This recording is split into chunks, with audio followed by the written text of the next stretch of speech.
La rassegna stampa. Ah no, ti capisco, è troppo lavoro per il regista, e tutte le foto da caricare se ci guardate in radiovisione, e quell'altro, l'ospite che non c'è su Teams, bisogna cercarlo.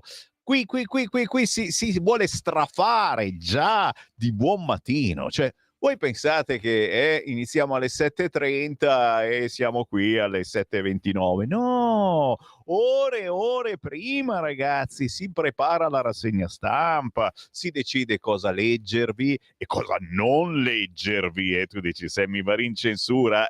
Molte cazzate, sì. E il regista deve giustamente preparare i contatti, le telefonate. Quindi una lancia spezzata per il regista. E buongiorno, oggi tocca a Simone, certamente, ma c'è anche Francesco la mattina. Il pomeriggio, lo sapete, c'è Sveva, e a tutti i tecnici che ci danno una mano per andare in onda. Mai furono preziosi registi e tecnici come qui a Radio Libertà, perché ben sapete, abbiamo da sempre, siamo nati con le pezzi al culo. Dai, non è preparato. Simone non è preparato stamattina su questo. Sì, viviamo grazie al vostro aiuto economico, grazie a chi sceglie di fare pubblicità su questa radio. Non abbiamo donazioni occulte o importanti industriali, come in Confindustria, che decidono poi di aprire la televisione. No, la nostra televisione l'apriamo e poi la chiudiamo pure. E che ci vuoi fare?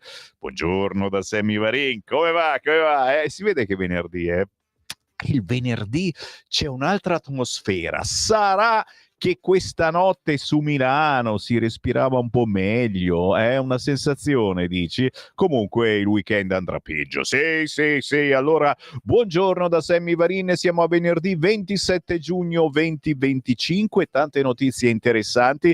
Come ben sapete, se avete scelto questo canale, non volete che io mi soffermi sulle notizie più importanti, quelle che stanno per 10-15 pagine sui giornaloni. Sì, ci sono anche quelle, ma cercherò di menarvi via su altre situazioni, forse ancora più importanti, che i giornaloni evitano, ma chissà perché.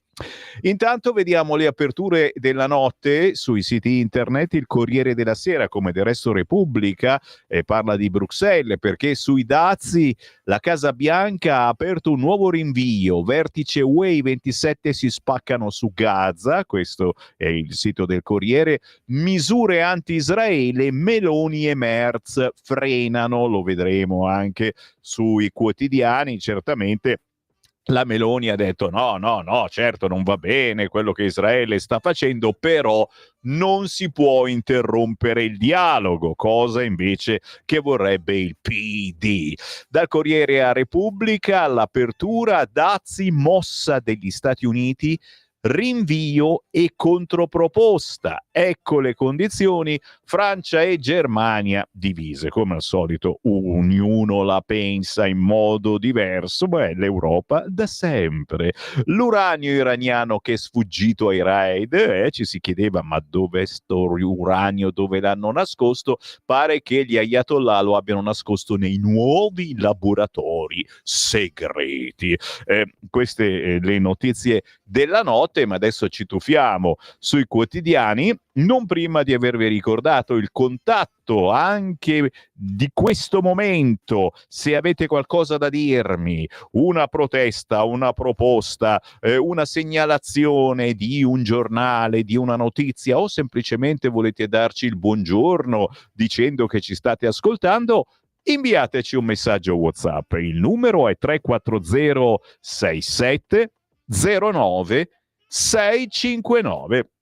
Poi più avanti naturalmente apriremo anche le linee allo 0292947222, ma avremo anche tanti ospiti con cui chiacchierare. Allora, da dove parto? Come al solito sono frustrato. Guarda che ti giuro, dovreste provare una volta a fare questo mestiere. Non sai poi con cosa partire. C'è così tanta roba e i giornaloni cercano di portarti sui soliti argomenti che dopo uno rimane spiazzato. Allora sai dove vado? So dove mi vorresti mandare. Sai dove vado? Vado nei giornaletti, non giornaloni, ma giornaletti. Perché? Perché c'è una notizia importantissima che però non viene messa in prima pagina su gran parte dei quotidiani, forse solo La Stampa. Bene, vado sull'Arena di Verona. Tu dici, mi vuoi parlare del terzo mandato? Di la verità, anche di quello. Ma la notizia principale del giornale di Verona, che riguarda molte zone del Veneto, è quella dei PFAS, la sentenza sul maxi inquinamento che passa in molte zone del Veneto, viene messa in prima pagina dall'Arena di Verona perché riguarda anche 13 comuni veronesi. Risarcite 300 parti civili, PFAS, condannati 11 manager, pene complessive per 141 anni. 141 anni di carcere, 20 in più rispetto a quelli richiesti dall'accusa.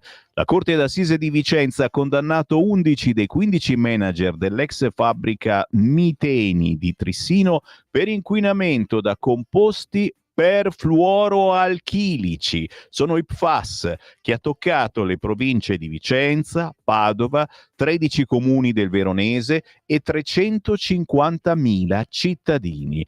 4 gli imputati assolti, decine di milioni di risarcimento danni. I comitati esultano, le mamme no fas, abbiamo vinto, la passionaria veronese a piedi fino a Vicenza per ascoltare il verdetto.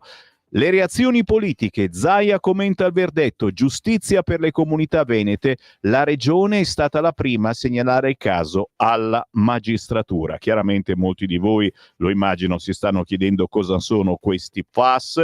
Sono delle microplastiche che vengono assorbite, inalate, assorbite, bevute, mangiate dal nostro corpo e potete immaginarvi che cosa mai provocano. Dall'Arena ci spostiamo al giornale di Vicenza, anche qui naturalmente PFAS, condannati 11 manager, pene complessive per 141 anni. Porta più sfiga il Corriere del Veneto, ma dovete capirlo, è pur sempre il Corriere, perché certo mette in apertura FAS la stangata per i veleni, 141 anni di carcere agli 11 manager, ma subito sotto finisce l'era Zaia, sto facendo i cornetti,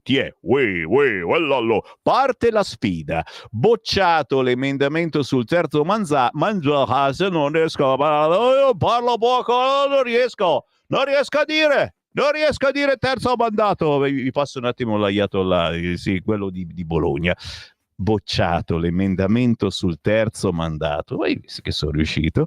Sì, ieri ci abbiamo provato in commissione al Senato, chiaramente hanno detto di no. È già gara tra Lega e Fratelli d'Italia per la presidenza. Si parla di Regione Veneto, ma non solo, in futuro anche del Friuli Venezia Giulia. Poi ci sono anche cose che riguardano il PD in altre zone d'Italia, ma no, non è, le cose importanti chiaramente sono le nostre, perché se perdiamo il Veneto, insomma, il Veneto è nella cacca fino al collo, ma siamo sputtanati a vita come centrodestra. L'ultima speranza di Luca Zaia, senti come porta sfiga il Corriere del Veneto, tocchiamoci, autoerotismo mattutino alle 7:41, l'ultima speranza di Luca Zaia, tocco, di potersi ricandidare una quarta volta in Regione Veneto è stata bocciata di buon mattino. L'emendamento di bandiera presentato dalla Lega con e no, è quello che era così entusiasta il giornalista Zambon di scrivere questo articolo, che pure ha messo un refuso. Quindi l'emendamento di bandiera presentato dalla Lega ok, è stato cassato con 15 voti contrari, 5 a favore, 3 della Lega, 2 di Autonomia e di Italia Viva, I love you Italia Viva, e 2 astensioni. Ora si apre la sfida tra Lega e Fratelli d'Italia per avere il candidato presidente. E torna la domanda amletica. Che farà ora Zaia? La domanda amletica. Io Chiaramente lo sapete, Zaia è uno dei personaggi più stimati della Lega, all'interno della Lega, ma anche fuori dalla Lega. Io mi posso azzardare a fare una previsione, lo sapete, Mago Varin molto spesso la zecca, se non la zecca non dico più niente, non ve ne accorgete. Io prevedrei uno Zaia con qualcuno. Cioè, metti che candidiamo, chiaramente uno di Fratelli d'Italia in gambissima, ne sono certo che sono tutti in gamba, i fratelli di Fratelli d'Italia, bene, questo candidato di Fratelli d'Italia a fare il presidente della regione Veneto deve avere qualcuno sempre insieme a lui, e quel qualcuno deve essere Luca Zaia. Magari ci facciamo sicuramente anche una bella lista, un bel listone zaione, e quel candidato in gambissima di certo di Fratelli d'Italia deve avere un uomo ombra sempre con lui, possibilmente magari che si veda più l'uomo ombra del candidato di Fratelli d'Italia, e questo deve essere Zaia. È una cazzata, me lo dite subito per favore, 34067096659, tanto per sapere cosa sto dicendo. Sto dicendo cose interessanti oppure secondo me potrebbe essere l'unica soluzione, Però ditemi voi, so che questa è una radio ascoltata da molto centrodestra, anche Fratelli d'Italia, Forza Italia, con cui andiamo d'accordissimo d'altronde. Ditemi un po' voi se avete idee. Scrivete un WhatsApp al 34067096659, perché nel frattempo chiaramente in Veneto c'è il candidato del PD che si sta scaldando. Ancora non è ufficiale, ma insomma si vocifera sia quello che ha vinto a Treviso un po' di tempo fa contro Gentilini, cioè uno che osa battere Gentilini a Treviso, ragazzi. Vabbè, senti, faccio un attimo un giro sulla stampa, perché come ti dicevo, la stampa è giustamente è sempre bella tosta, e allora io vado sulla stampa, perché devo fare, scusa, controbattere. Ambiente, maxi inquinamento da FAS in Veneto, condannati 11 manager. In taglio alto la stampa. Sanzioni a Israele. L'Unione Europea si spacca. Di questo, anche di Europa e anche di difesa, parleremo alle 11 con un pezzone da 90 della Lega. Alle 11 questa mattina arriva il senatore Alberto Bagnai. D'accordo? D'accordo. La condanna di Israele per le violazioni dei diritti umani a Gaza continua a dividere i paesi UE, che dopo il vertice NATO dell'AIA si sono trasferiti a Bruxelles e hanno trascorso buona parte del Consiglio europeo a discutere delle azioni da intraprendere contro Tel Aviv. E chiaramente, come vi dicevo, insomma, non si va proprio d'accordissimo. Sono alcuni che vorrebbero tagliare i rapporti con Israele, ce ne sono altri che dicono ci mancherebbe, quello che sta accadendo a Gaza è una vergogna, è inaccettabile, ma non si può smettere con i rapporti. Chiaro che c'è una certa insofferenza in giro, e si è vista anche da alcuni cartelli che sono apparsi a Milano, ne parliamo tra poco. Sono sempre sulla stampa il racconto affamare la striscia i piani di Netanyahu. Cos'è che fai? C'è il regista che ha aperto una Gazzacola. Cioè, ma ti metti a bere la Gazzacola così in diretta? Beh, no, non fare il ruttino di Gazzacola deve essere una roba potentissima. Vado avanti, si scherza, dai. Chi l'ha trovata Gazzacola? Qualcuno l'ha trovata? Niente, sono quelle robe inventate. Per parlare di Gaza, per risolvere i problemi di Gaza, c'è la Gazzacola. Santa polenta, santa polenta. Eccola qua, vado sulla stampa ancora, pagina 15, perché come vi dicevo è uno dei pochissimi giornaloni che dedica spazio, addirittura un bel paginone a pagina 15, ai PFAS.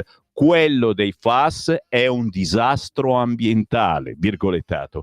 In Veneto storiche condanne per 141 anni. Prima sentenza dal 2013 sui danni prodotti dalla fabbrica Miteni lungo 200 km quadrati di acque e terreni.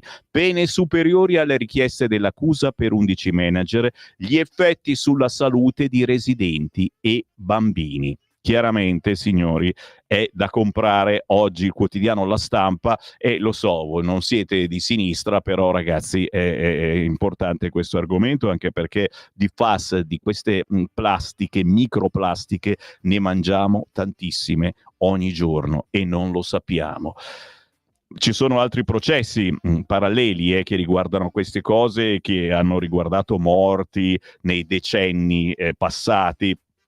Eternit, a Casale Monferrato l'esposizione all'Eternit causa la morte per mesotelioma di 1800 persone. I vertici dell'azienda sono condannati per disastro ambientale, reato poi dichiarato prescritto in Cassazione. Il Lambro, tra il 23 e il 27 febbraio 2010 l'immissione dolosa di una grande quantità di idrocarburi nel fiume Lambro, siamo a Monza in Brianza, provoca un disastro ambientale. I responsabili non sono mai stati trovati. L'ex Ilva di Taranto, la più grande acciaieria d'Europa, è sotto accusa per l'aumento dei casi di tumori tra i dipendenti in città. Tra i condannati i fratelli Fabio e Nicola Riva, ma il processo va rifatto. Signori, c'è un intero paginone oggi, chiaramente La Stampa è tra i pochi quotidiani che ne parlano con paginone oggi, ma poi toccherà anche gli altri, su quanto successo in Veneto. Il presidente Zaia dice: giustizia è fatta per le comunità colpite, quasi 100 milioni di risarcimento a più di 300 soggetti tra pubblici e privati. C'è il commento di Valentina Petrini che dice: i veleni d'Italia non si prescrivono, perché troppo spesso tutto ciò va in prescrizione. 340670969, vado dai nostri amici bacchettoni, anche loro hanno messo un riquadro in prima pagina, bravi. Pericolo PFAS. Inquinamento, la Corte d'Assise di Vicenza sanziona i manager della Miteni, avvelenamento doloso, 11 condanne per i PFAS. Dopo 4 anni e 133 udienze, si è concluso con una sentenza storica ieri pomeriggio al Tribunale di Vicenza il processo di primo grado per la più grande contaminazione da sostanze perfluoroalchiliche che si sia registrata fino ad oggi. Numerose e pesanti le condanne per 11 dei 13 manager e dipendenti dell'azienda chimica Miteni di Trissino nel Vicentino. Le fattispecie di reato di cui sono responsabili sono l'avvelenamento delle acque, il disastro innominato, l'inquinamento ambientale e la bancarotta per falso in bilancio. Chi ha inquinato lo faceva essendo cosciente dei danni. Chiaramente non facciamo i complimenti ai giornalisti, perché parallelamente alla dicitura PFAS bisognerebbe specificare che cosa sono. Ben sappiamo che il lettore legge poco e così rimaniamo con il punto interrogativo in molti. Cosa sono questi PFAS? Sono delle microplastiche, comunque delle cose piccole piccole che vengono inalate, assorbite, mangiate dal nostro corpo e che fanno chiaramente molto male. Ma il titolo principale del quotidiano dei bacchettoni, quotidiano di ispirazione cattolica, si scherza of course, Avvenire, è guerre di propaganda. Al Consiglio europeo leader spaccati sulle sanzioni a Israele, mentre viene di nuovo sospeso l'ingresso degli aiuti nella striscia.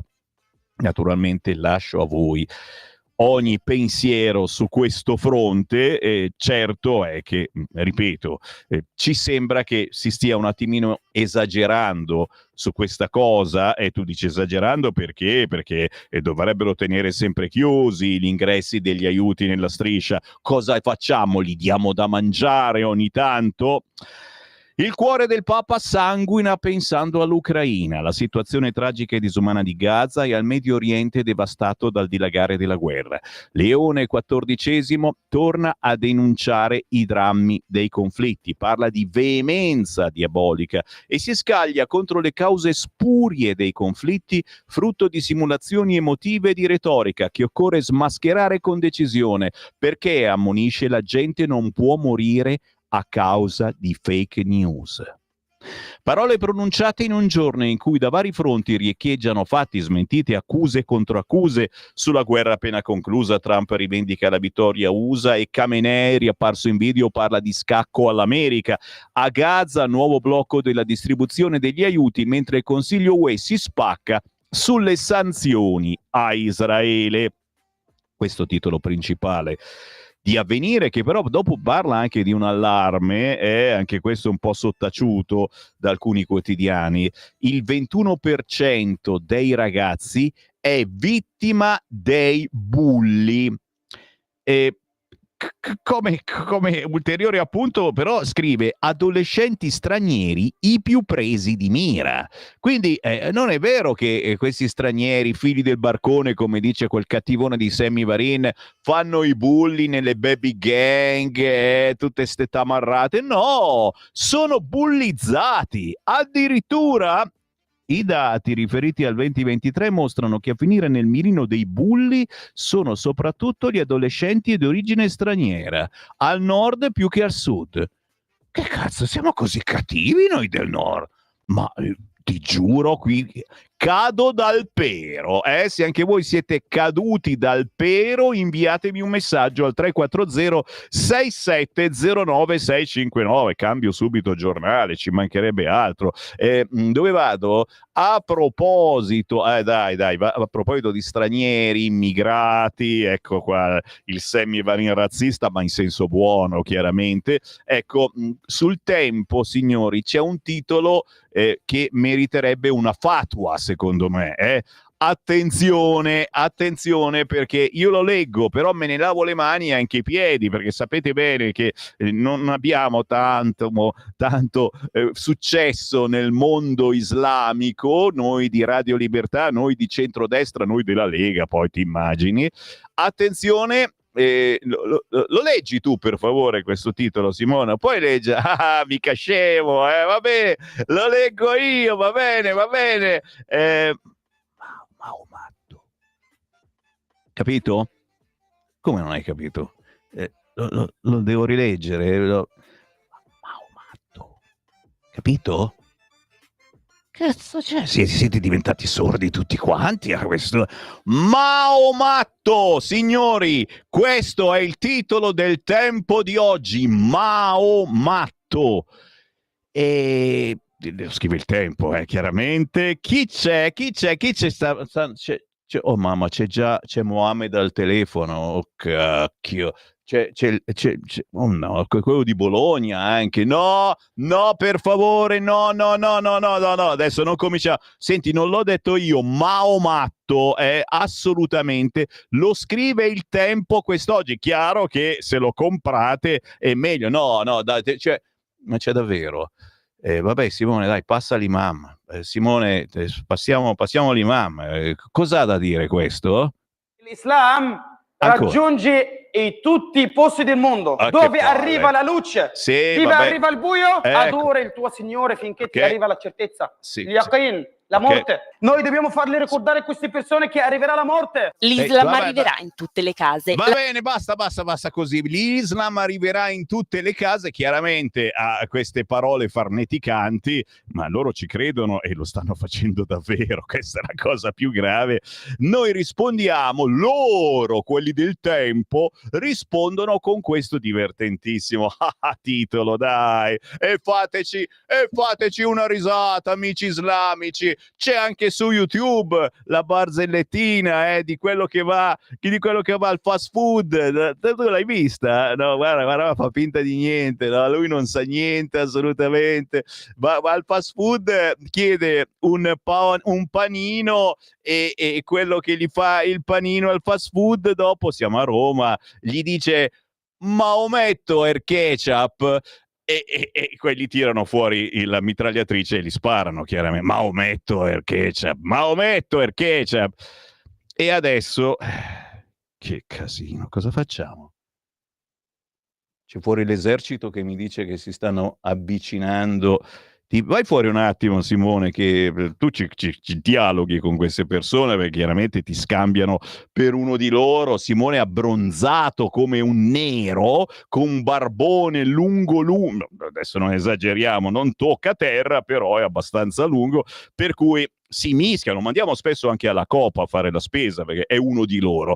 Maomatto, il titolo del tempo di quest'oggi, chiaramente raffigurato c'è Khamenei, che se sei figo davvero come Trump, devi dire Khamenei, è roba di Bergamo Alta, ballate, bresciane, Khamenei. Dopo 2 settimane costretto nel bunker, Khamenei si sveglia e grida vittoria, abbiamo distrutto i sionisti e gli americani, e poi il pazzo sarebbe Trump. Questo è il tempo, ma abbiate pietà, ma non potete rompergli le balle così all'Iran, cioè gli hanno fatto il culo quadro, gli hanno distrutto tutte le centrali, cioè cosa doveva mettersi a piangere Khamenei? Chiaramente ha detto che stanno tutti bene a casa, eccetera. Ma cosa pensavate che dicesse Khamenei?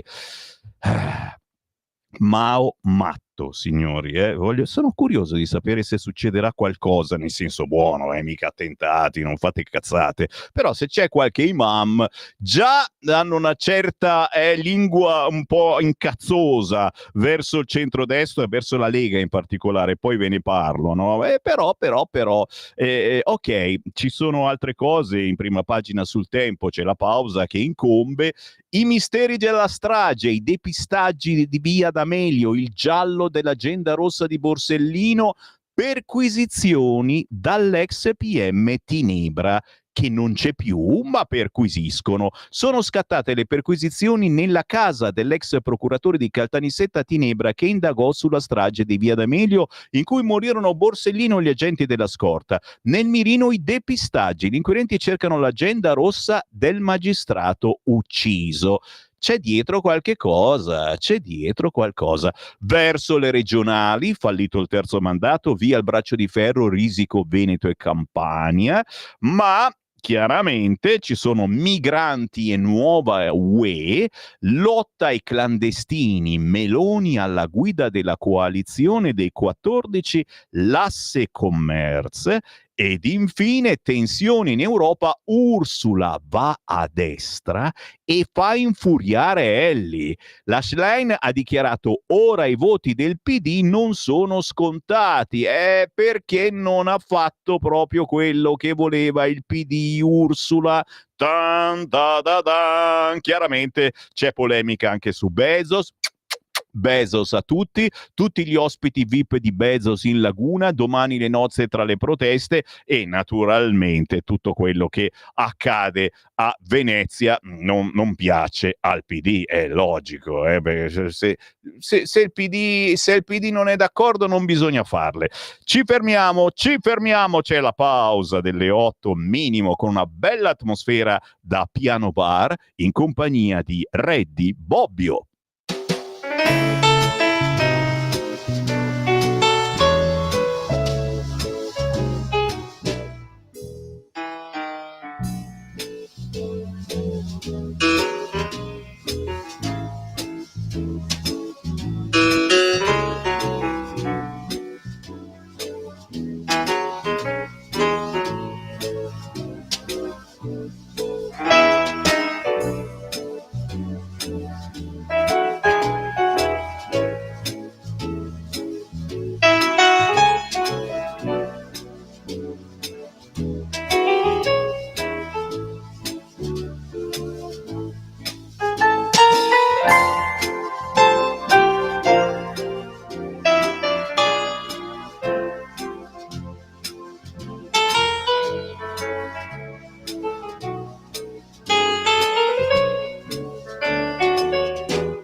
Stupenda, Sassy Bon. Se vi piace questa atmosfera da piano bar, dovete cercare su YouTube Re di Bobbio. C'è proprio un intero album su YouTube, tutto di piano bar. Questo è un pezzo storico composto da Henri Betty e scritta da André Orné. È impossibile non conoscere la versione di Yves Montand, ma certamente la versione strumentale in un piano bar. A sentirla oggi, se vai in qualche locale senti di quelle porcherie assurde che scappi a casa. C'è ancora del piano bar, chiedo? Sì, e molti artisti indipendenti che io vi propongo lo fanno. Chiaro che non sono quei nomi noti, ma è proprio per questo che facciamo una controinformazione musicale ogni mezz'ora all'interno di questa rassegna stampa, per farvi capire che c'è tutto un mondo intorno, c'è un sottobosco profumatissimo dal punto di vista musicale che non viene conosciuto perché non può essere pubblicizzato, perché semplicemente non hai soldi per pagare la pubblicità. Capito? Re di Bobbio, grande della musica strumentale, maestro ligure, Sassy Bon, con il buongiorno rinnovato da Sammy Varin. Buongiorno a tutti voi che mi avete acceso solo in questo momento, chissà perché, ma magari mi risentirete questa sera alle 20. Sì, alle 20, ogni sera alle 8 di sera va un piccolo estratto di rassegna stampa con il meglio, troppo spesso il peggio. Quindi Sammy, tornando a bomba, cioè ieri, secondo te io devo accettare che questo personaggio mi insulti garbatamente perché sono di una religione diversa dalla sua? Stiamo parlando sempre di Maometto, l'imam di prima. No, ma chi l'ha detto che lo devi accettare? Assolutamente. E infatti io, voto Lega da una vita e vorrei che queste persone fossero un po' morigerate, si facessero i fatti propri. Tu dici, così sobillano, si fanno le... No, che ci fossero delle vie di mezzo. Certo, capisco che bisogna stare attenti perché la loro religione di pace, se trova qualcheduno diverso da lei, è molto sbrigativa, viene eliminato fisicamente. Sì, Erminio, scherziamo, ma è tutto vero. Purtroppo l'Islam è una religione e anche una politica, e soprattutto ci sono scritte determinate cose nel Corano. Io ve le ho lette ancora 10-15 anni fa, quando facevo il Padania Sveglia alle 6 del mattino.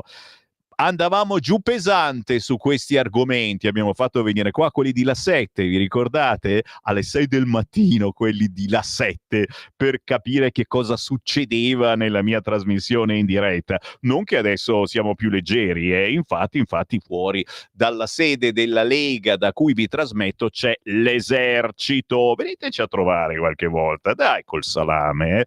Buongiorno da Marco da Cassano, tua città. Volevo rendere noto, visto che il CONI parla sempre di calcio e sport che tirano le mode in voga, mentre ieri a Palazzo Lombardia è stata presentata la 6 giorni di enduro fuoristradistica di moto, si terrà la fiera di Bergamo a fine agosto fino ai primi di settembre, 710 partecipanti che porteranno le bandiere da tutto il mondo in giro per le ballate della Val Seriana, Cavallina e Brembana, le Olimpiadi del mondo fuoristrada. Grazie Marco, interessante, quindi è vero, si parla solo di calcio, io lo odio, ci dovrebbero coltivare i pomodori nei campi da pallone, quelli sardi che mi piacciono tanto. 6 giorni di enduro fuori strada, se cercate chiaramente su internet. Il potere si serve, non si usa per i propri fini. Qualcuno sta barando. Buongiorno Sammy e buon lavoro. Non ti affaticare. Enzo, è una parola. Vieni qua tu.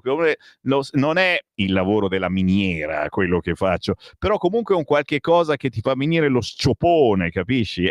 Tutto poi si ripercuote naturalmente sulla salute fisica. C'è qualcuno che trema perché dici, se Sammy Varin ricomincia a stare a casa, l'Antonino Danna deve tornare la mattina. Lo saluto caramente. Tornerà con voi in agosto l'Antonino Danna, assolutamente sì, ha la rassegna stampa d'agosto tutta sua.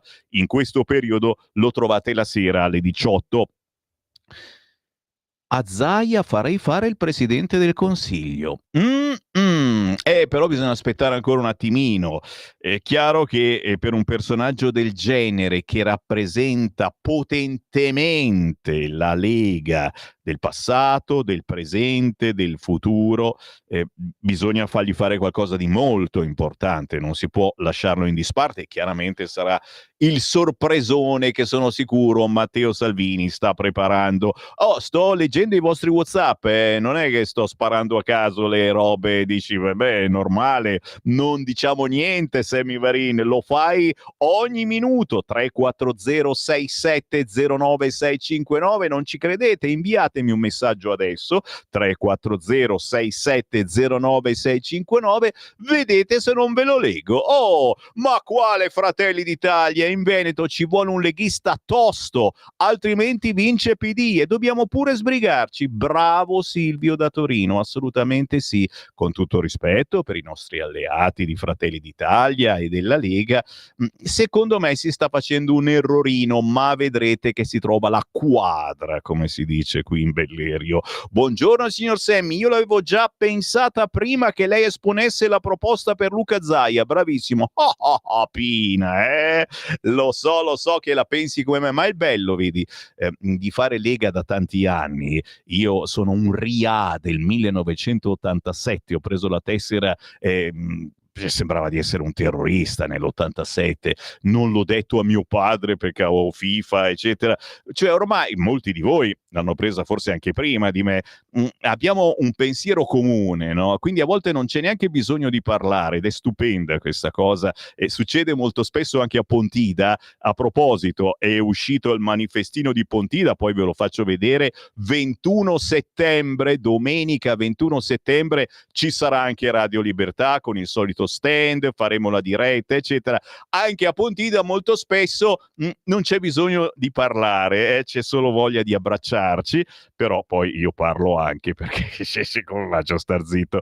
Buongiorno, fossi Zaia, mai andrei a fare il garzone a Fratelli d'Italia. Buona giornata Maria Teresa. E in effetti io ho detto prima, se stavate dormendo era la mia proposta, e anche qualcuno di voi è d'accordo, che Zaia facesse l'uomo ombra insieme al nuovo candidato, cioè non si può più candidare Zaia, il terzo mandato non è passato, ci sarà un bravissimo, in gambissima esponente di Fratelli d'Italia e Zaia di fianco a lui, con un listone, lista Zaia, che chiaramente farà il pieno in Veneto, però giustamente Maria Teresa gli facciamo fare il garzone a Zaia. Basta, mi ha smontato completamente la teoria. Buondì Sammy, se è vero che Hamenei ha dato una sberla all'America, allora l'Inter ne ha date 5 al Paris Saint-Germain nell'ultima Champions League. Valentino, non mettere il dito nella piaga, io odio il calcio, ma quella cosa lì mi è rimasta impressa certamente, perché una perdita del genere. Buongiorno Sammy, oggi no verità, grazie. Quel buffone di Conte, meglio saltarlo. Fabio, hai ragione, sai che ci sono rimasto anch'io. No, adesso ci vado perché è un segnale. Ok? La verità oggi intervista Conte e non parliamo di calcio, ok? È un segnale o no?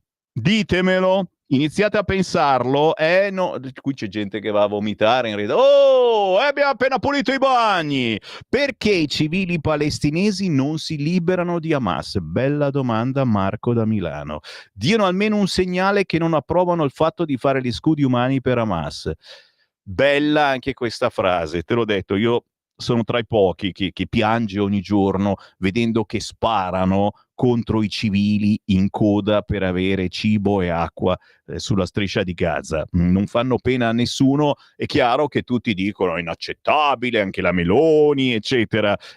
Io dico qualcosa di più, mi girano le balle e ci piango, però giustamente Marco dice, ma perché non si liberano di Hamas? Tu dici, perché al sud non si liberano dalla mafia?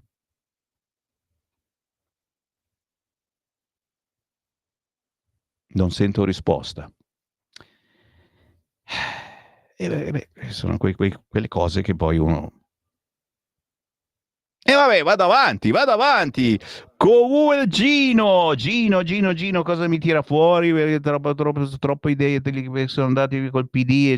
Gino parla di quelli che su questa radio sono andati col PD, eccetera. Va bene, Gino, ti lasciamo meditare. I nostri abbiamo anche ascoltatori sicuramente che votano PD. Lorenzo, buongiorno Sammy, è verosimile che da bambini gli immigrati siano più bullizzati.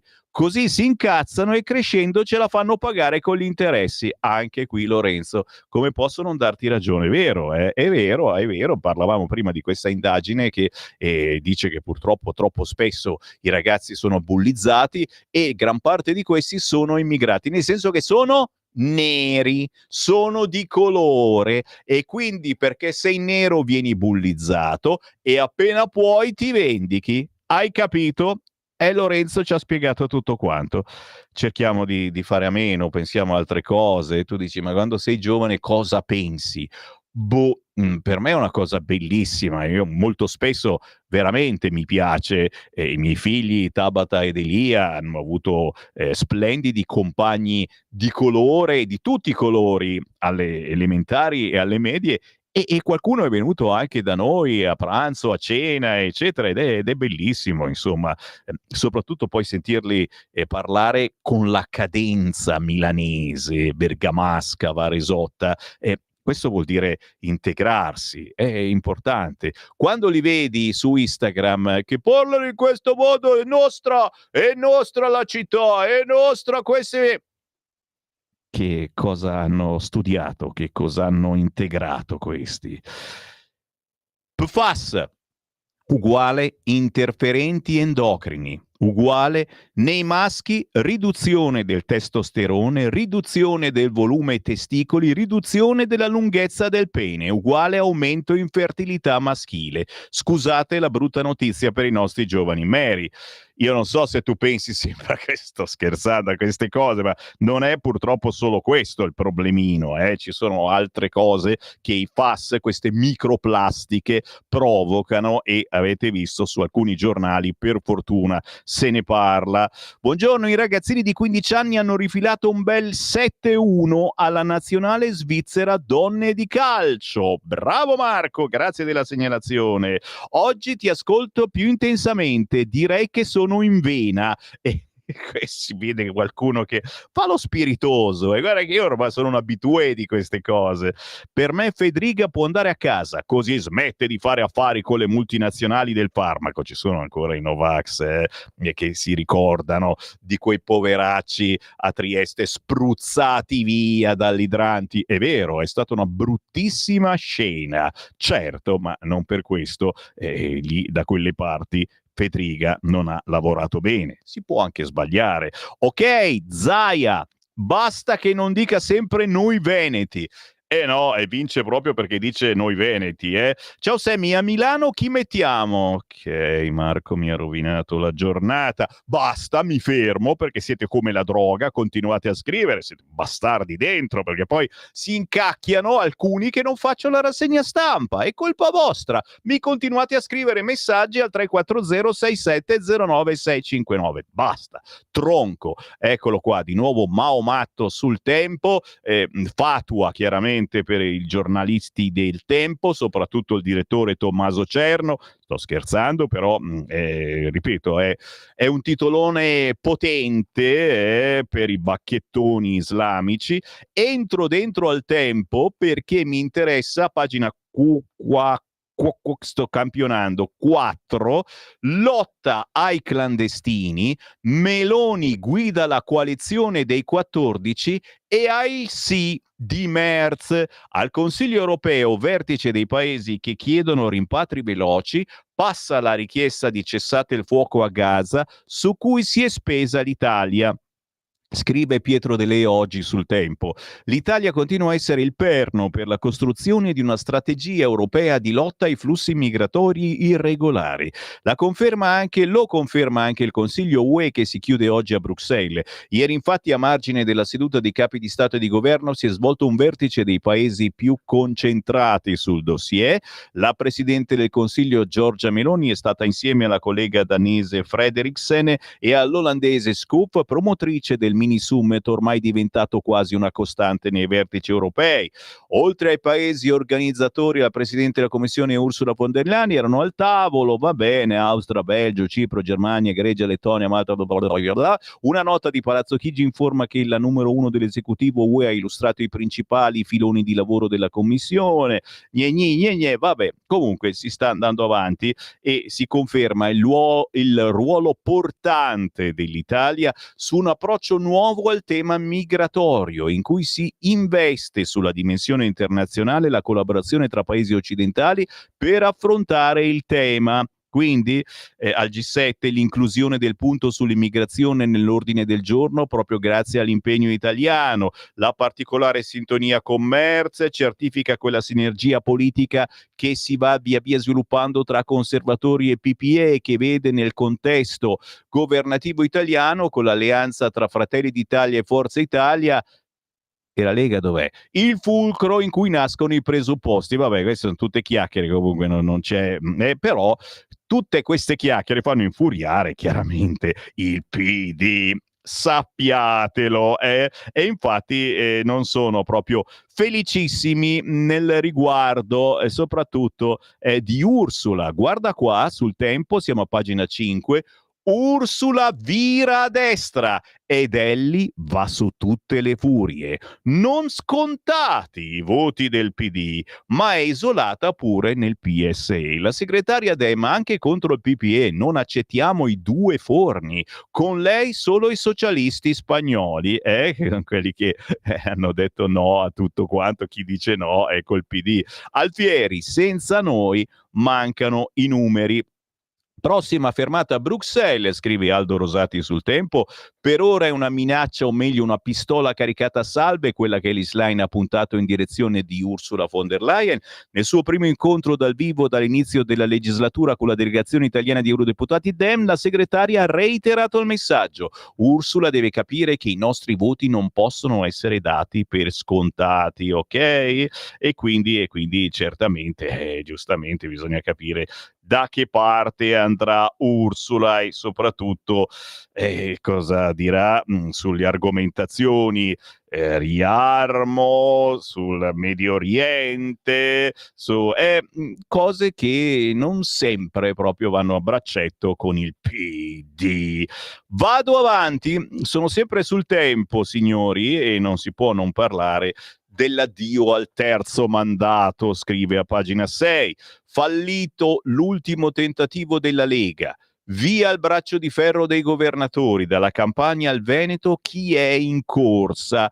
Il Senato boccia l'emendamento della Lega. Calderoli, deluso da Forza Italia. Il Carroccio rivendica il dopo Zaia, ma Fratelli d'Italia vuole il binomio Lombardia-Campania. Il vice premier Tajani: Salvini aveva un'idea, noi ne avevamo un'altra, ma non si crea una frattura, siamo uniti dal 1994. Un voto che non lascia indifferente quella parte della coalizione che indossa la spilletta con Alberto da Giussano. Il più irritato è il ministro dell'autonomia, Roberto Calderoli.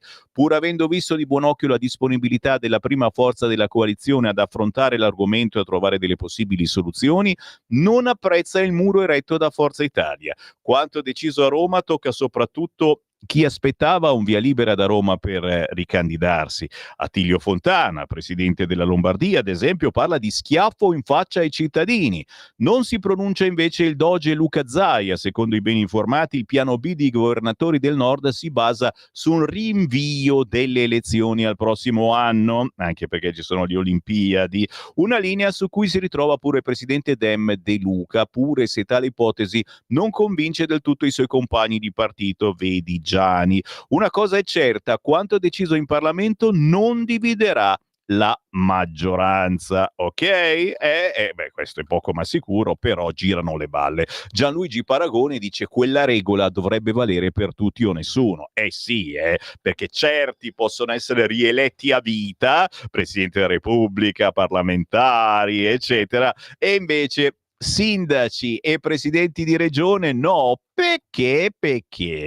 Intanto il candidato alla presidenza delle Marche, a proposito, viene beccato senza cintura in diretta TV. Collegato in auto con l'assemblea di Federcasa, il Dem Ricci, che viene spesso e volentieri, Matteo Ricci, invitato in televisione, era alla guida senza cintura. Veramente era sul sedile del passeggero. Fratelli d'Italia, guida pericolosa per la regione, chiaramente. Che figura di merda.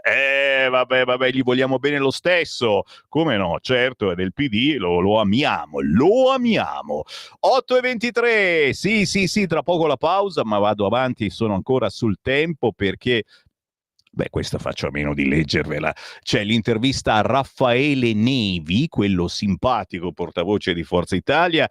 Il tavolo degli alleati ci sarà, non ammessi errori. Con la continuità non sempre si vince. Se i civici, la soluzione apriamo subito. Leggetela voi questa intervista, io non ce la faccio. A pagina 9, una cosa che sta succedendo, e chiaramente dà fastidio dirlo, ma cartelli anti-israeliani a Milano. Il capo della comunità ebraica, Schlein e Conte, fomentano l'odio. Israeli not welcome. Menaggi punta il dito contro la sinistra e il silenzio del sindaco Sala. Tranne Guerini, Fassino, Fiano, Goni e Picerno, nessuno condanna, chiaramente. Antisemitismo, si scrive in grande a pagina 9 del Tempo. Io ho qualche dubbio che sia antisemitismo, forse c'è anche dell'altro, però chiaro, poi tutto viene assoggettato nell'antisemitismo, è chiaro, gli ebrei e tutte queste cose, e quindi siete tutti antisemiti, un po' come noi della Lega che siamo dei razzisti, perché vogliamo che ci siano delle regole, dei limiti in certi comportamenti. È un mio parere personale, potete non essere d'accordo, ma siamo ancora in democrazia, si può parlare. Cecilia Sala, ad esempio, spiega i suoi post fascisti e spunta quello su Borsellino e Casa Pound, famosa giornalista, quella che è stata prigioniera in Iran, prova a chiudere il caso, resta il nodo del doppiopesismo e se fosse stata di destra, punto di domanda, Cecilia Sala, cosa ha scritto in passato sui social. Sono sempre a pagina 9 del Tempo, veramente potente il Tempo di quest'oggi, compratelo perché ne vale la pena, soprattutto te lo rifaccio vedere per la prima pagina, è indimenticabile, è quasi, qualcuno secondo me se lo compra se l'appende in camera, questo Maomatto è il titolo del Tempo di quest'oggi e si vede sotto Khamenei, povero vecchietto Khamenei, che ha detto che l'Iran non è stato battuto. Ma cosa volevate che dicesse?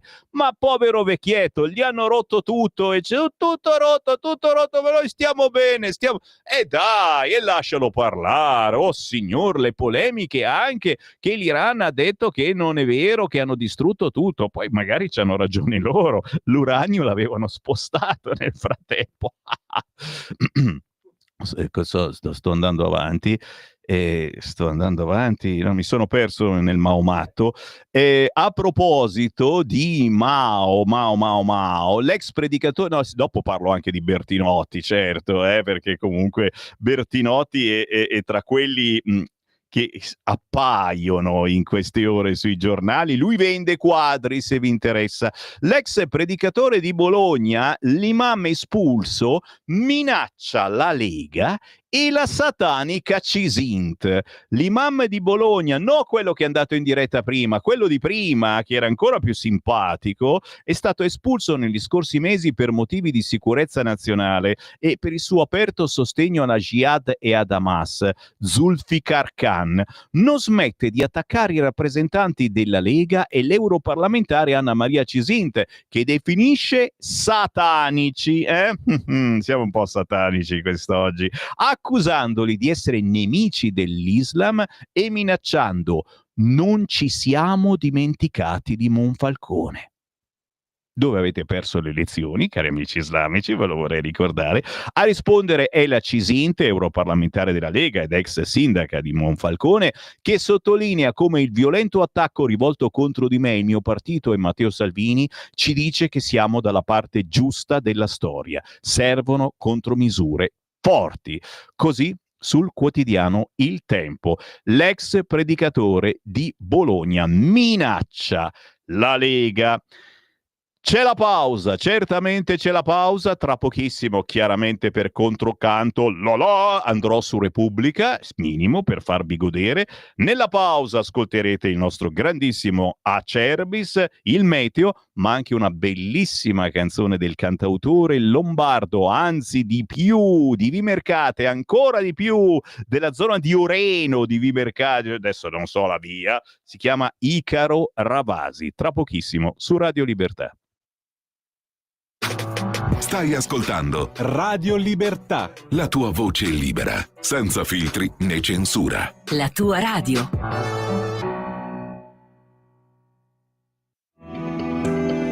Il meteo.it presenta le previsioni del giorno. L'anticiclone di origine africana Pluto continua ad influenzare pesantemente il tempo sul nostro paese. Nella prima parte della giornata splenderà il sole ovunque, con i cieli che si presenteranno pressoché sereni su tutti i settori. Nel pomeriggio, eccezion fatta per un aumento della copertura nuvolosa sulle Alpi, in genere però senza fenomeni associati, non sono attese particolari variazioni. Clima sempre molto caldo. Per ora è tutto da ilmeteo.it, dove il fa la differenza. Per maggiori dettagli c'è la nostra app. Un saluto da Alessandra Tropiano. Avete ascoltato le previsioni del giorno. Migliaia di notizie ci raccontano i fatti che accadono in Italia e ogni giorno c'è una voce fuori dal coro. Quotidiano di Sicilia, il quotidiano d'Italia. L'informazione che ribalta i luoghi comuni, una vera visione dei fatti. L'Italia vista da sud. Ogni siciliano che vive in Italia e nel mondo è una risorsa, è protagonista della crescita della nostra nazione. Dai forza alla crescita della nostra isola, abbonandoti al QDS digitale più archivio a soli €99 anno. Quotidiano di Sicilia, il quotidiano d'Italia, una scelta di valore. Lo amiamo perché ci offre sempre le cose più buone e naturali. Linea Alberto Acerbis. Care amiche e cari amici di Radio Libertà, buongiorno da Alberto Acerbis. Dopo la chiacchierata che abbiamo fatto, che stiamo facendo parlando dell'olio extravergine di oliva, mi fa piacere che molti ci chiamano. Mi dimentico di dirvelo. Se qualcuno volesse delle informazioni più dettagliate, può chiamare 030 68 40 408, chiede di me, di Alberto Acerbis, e mi chiede tutto quello che vuole sapere sul nostro olio extravergine di oliva. Tante cose ve l'ho già dette io, ma c'è poco da dire. È olio italiano, estratto a freddo da olive italiane. Se volete le analisi chimico-fisiche per una eventuale dieta che vi chiede il medico, per una vostra cosa, chiedetele, noi ve le mandiamo chiaramente, però quella è una richiesta importante e noi lo facciamo volentieri. E mi chiamate a volte e mi dite: Alberto, ne è ancora di olio? Sì, siamo un po' verso la fine. Noi siamo presenti sul mercato da tanti anni. Prenotate le 6 bottiglie, 3 del fresco di Frantoio, 3 del primo novello etichetta nera. Il fresco di Frantoio ottimo crudo in cottura. Il primo novello etichetta nera è quello della domenica, vi ricordate? compravi il vestitino bello, quello lo metti su, lo porti alla domenica. Diciamo noi a Brescia quello del dè della ur, cioè c'è una scarpa per tutti i giorni e una scarpa per la domenica. Il primo novello etichetta nera è un po' l'olio della domenica, quello del bruschettone, insomma, quello della compagnia, quello che fa sorridere, quello che fa riscoprire i sapori di un tempo, e per me ce n'è tanto bisogno, ce n'è tanto bisogno. Insomma, 84 euro, 6 bottiglie, trasporto non lo pagate, sull'uscio di casa, per ordinare. Perché io poi guardate che ambasciatore non porta pena. 030 68 44 08 è Brescia, oppure il nostro sito olioacerbis.com, perché come diceva il nonno, l'olio bu è sempre regalo, e così sia. Stai ascoltando Radio Libertà, la tua voce libera, senza filtri né censure, la tua radio.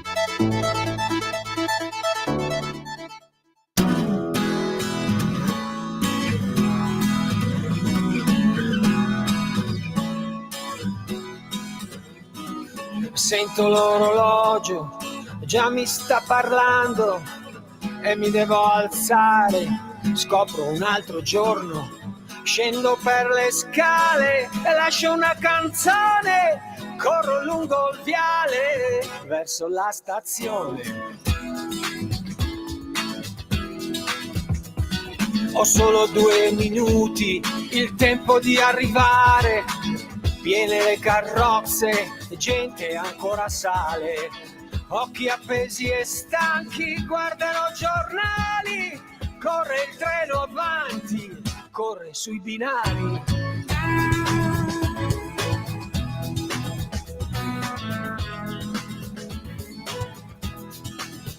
Ma se vuoi clown, scappa clown, corri clown, vola clown.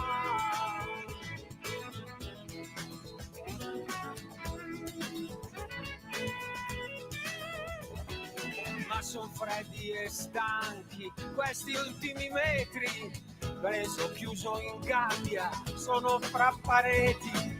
Dietro la mia sedia 1000 carte bianche e mi sfugge ancora la mia vera arte.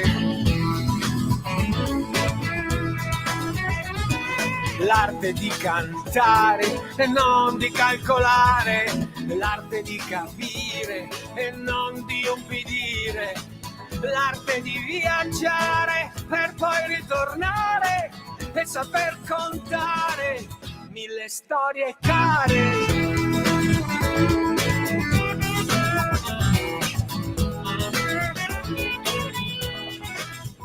Ma se vuoi clown, scappa clown, corri clown, vola clown.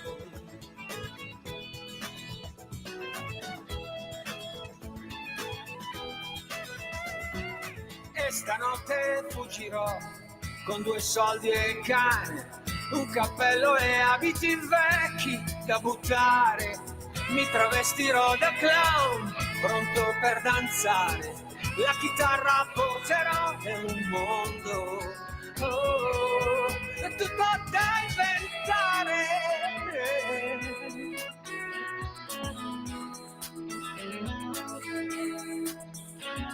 Senza più confini,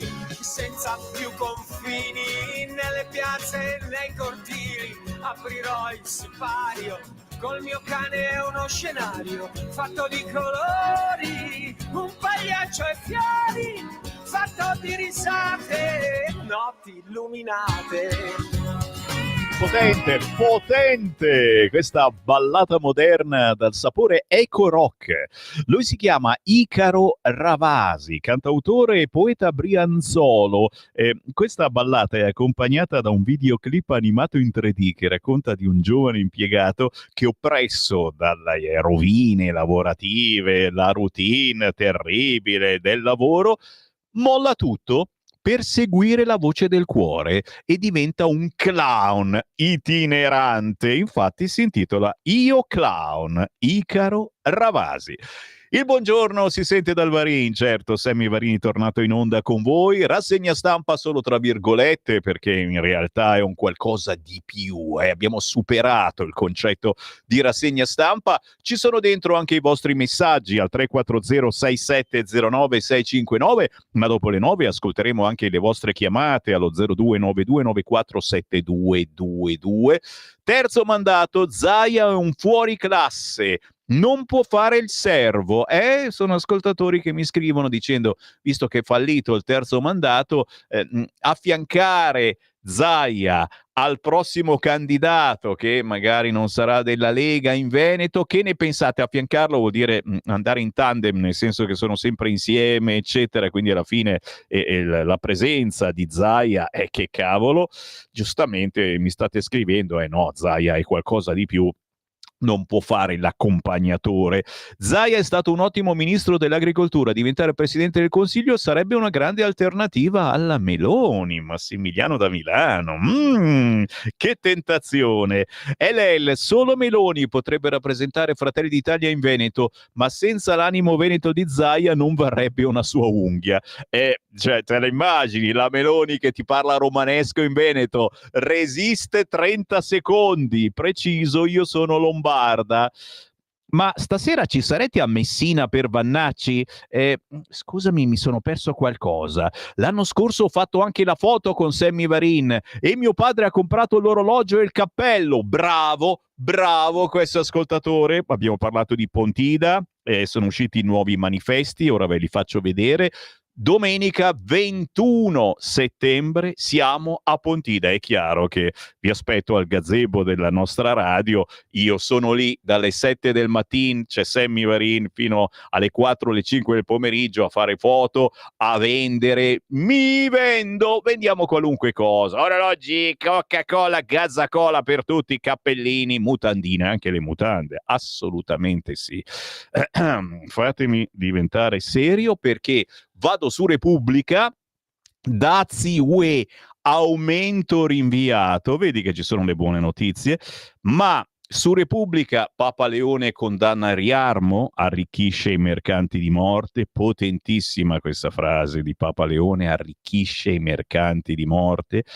Il Pride a Budapest, nonostante il divieto, signori, sfida finale a Orbán. Guardali qua, ecco qua. Per la prima volta in 15 anni il leader in svantaggio nei sondaggi. Alla parata di domani pullman da mezza Europa. Vanno tutti quanti, tranne qualcuno, al Pride, compreso Zan.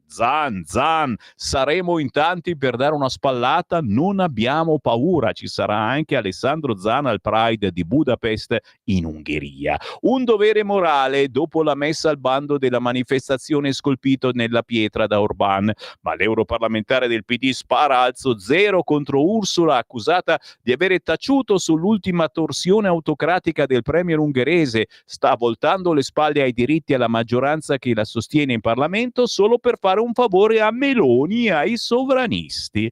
Signori, comincia a stare un po' antipatica Ursula alla sinistra, ma perché? Come mai? Ma perché? E intanto la Salis mi pare che non ci sia domani a Budapest, mi pare. Sono ancora su Repubblica, mamma mia, sto diventando comunista. Terzo mandato, ultima bocciatura, Fontana, un affronto ai cittadini. Lorenzo De Cico, paginone, chiaramente un po' più piccolo, però c'è anche il PD. Bonaccini rilancia le primarie, basta parlamentari nominati, da Roma una rete di liste civiche, così aiutiamo il centro-sinistra, ma non è questo su cui voglio puntare, perché il titolo, la notizia che più mi ha fatto male, vi dico la verità, è quella pagina 22 di Repubblica. Aveva una volta tanto, però ha detto qualche cosa di diverso dalla solita ideologia di sinistra. Il bagnino suicida non era a bordo vasca, stava riparando l'impianto. Matteo Formenti, avrete sentito questa notizia, il bagnino che si è suicidato perché si è sentito in colpa per la morte di un bambino di 4 anni affogato nella piscina dove lui lavorava. Matteo Formenti stava lavorando nella piscina del Bresciano dove ha annegato un bimbo, ma in quel momento stava sistemando dei macchinari.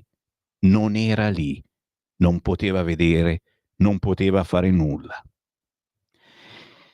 E non aggiungo altro, c'è un paginone a pagina 22, chiaramente un processo psicologico è successo, soprattutto purtroppo grazie ai social, qualcuno ha sparato troppo addosso a Matteo Formenti, a questo bagnino, dandogli colpe che non aveva assolutamente. Vittima di bullismo un ragazzo su 5, l'identikit maschio under 13 e straniero. Ok, una bella mazzata per tutti noi che pensiamo alle baby gang. Le baby gang arrivano perché noi li trattiamo male quando sono più piccoli, capisci? Sono anche capaci di avere ragione. Sta per arrivare equiparlamento, prima però ragazzi la verità. State già protestando per ciò che ha fatto oggi la verità, non ve l'aspettavate? E io invece sì. Perché? Perché la verità oggi intervista Giuseppe Conte. Meloni colpevole di tutto. Io non l'avrei chiamata come ha fatto Schlein. Perché oggi Conte viene intervistato sulla verità? Maurizio Belpietro, da questa mattina Giuseppe Conte ha un cruccio in più, deve raccomandare ai suoi di comprare la verità per leggere l'intervista che mi ha rilasciato. Bella questa, però tutti voi siete rimasti un po', c'è intervista Conte? Il quotidiano La Verità? Sanzioni e arresti per chi attacca i politici sul web. In Germania retate all'alba contro la libertà di parola. Questo però è il titolo principale della verità di oggi. La scusa è combattere l'odio. In realtà si imbocca una china pericolosa sulla quale chi dice di difendere i diritti attacca l'Ungheria per gli ostacoli al Gay Pride come la von der Leyen non trova nulla di strano. Oggi sulla verità, in centro pagina, il Papa stronca il riarmo. Falsa propaganda. Leone XIV durissimo. Le azioni belliche non portano la pace. La gente è sempre meno ignara della quantità di soldi che vanno nelle tasche dei mercanti di morte e con le quali si potrebbero costruire ospedali e scuole. Davvero potente. Siamo sul quotidiano La Verità, solo per un attimo entro dentro, ma non insisto, a pagina 2 è proprio vero, Giuseppe Conte intervistato dal quotidiano La Verità. Io duro con Trump, Meloni isolata, irresponsabile accettare il riarmo. Il leader del Movimento 5 Stelle dice: il nostro premier è colpevole per tutto, dalla crisi sociale a quella economica, stanno costruendo un mondo in cui la guerra è necessaria. Israele a Gaza sta compiendo un genocidio. Il super bonus l'ho gestito per 6 mesi, poi si è votato ed è arrivato Giorgetti. Maurizio Belpietro oggi intervista sulla Verità, è già il capo dei 5 Stelle. Se fossi stato in Ellis Lane non avrei mai chiamato Palazzo Chigi, meglio discutere in aula. Chiaramente con Mario Draghi mi confrontai, per sostenerlo il 5 Stelle si è rimangiato molte battaglie politiche. Chiaramente la vittoria di Belpietro, si scherza of course, è che oggi Conte dovrà scrivere sui suoi social: comprate La Verità perché oggi mi intervista. Hai capito? Qualcuno forse non è d'accordo che oggi La Verità intervisti Conte. Adesso che bacchettoni. Qui Parlamento. E allora io vi meno via, signori, assolutamente sì, però io lo chiedo magari, faccio finta di niente e gliela faccio questa domanda prima di parlare dell'argomento del giorno. Abbiamo con noi il senatore della Lega Manfredi Potenti, buongiorno. Buongiorno a tutti gli ascoltatori, buongiorno a te caro. Grazie Manfredi. Oggi faccio il furbetto prima dell'argomento che abbiamo concordato. Te la faccio sta domanda. Oggi sulla Verità intervista Giuseppe Conte. Maurizio Belpietro intervista Conte, ma non è mica il calcio, cioè il Conte, quello dei 5 Stelle. Un po' dei nostri ascoltatori ci stanno scrivendo dicendo: io oggi La Verità non la compro proprio. La Verità che intervista Conte. Chiaro che noi poi giornalisti siamo quelli che mettiamo la pulce nell'orecchio. C'è sotto qualcosa? Come mai secondo te Conte oggi viene intervistato da Belpietro? È vero forse quello che scrive Belpietro sui social dicendo per la prima volta oggi Conte dovrà dire: cari miei fans, care le mie donne, comprate La Verità perché oggi mi intervista, o no? Ah, guarda, do una spiegazione molto più semplice. Siamo d'estate, la gente è al mare sotto l'ombrellone e servono delle letture da spiaggia. Facile comprensione, contenuti zero, cioè no, non per offendere ovviamente il giornalista e la testata, ma per in qualche modo spiegare come mai si va a cercare un personaggio non troppo carico di contenuti, e quindi credo necessariamente, ecco, sia ovviamente non è che a luglio, mentre la gente in spiaggia intervisti Draghi, insomma lì la gente se no la fai rimettere direttamente sull'ombrellone, intervisti un personaggio light che insomma non aggiunge nulla, non toglie nulla alla quotidianità politica, insomma, e passi una mattinata sotto l'ombrellone non impegnativa da un punto di vista intellettuale.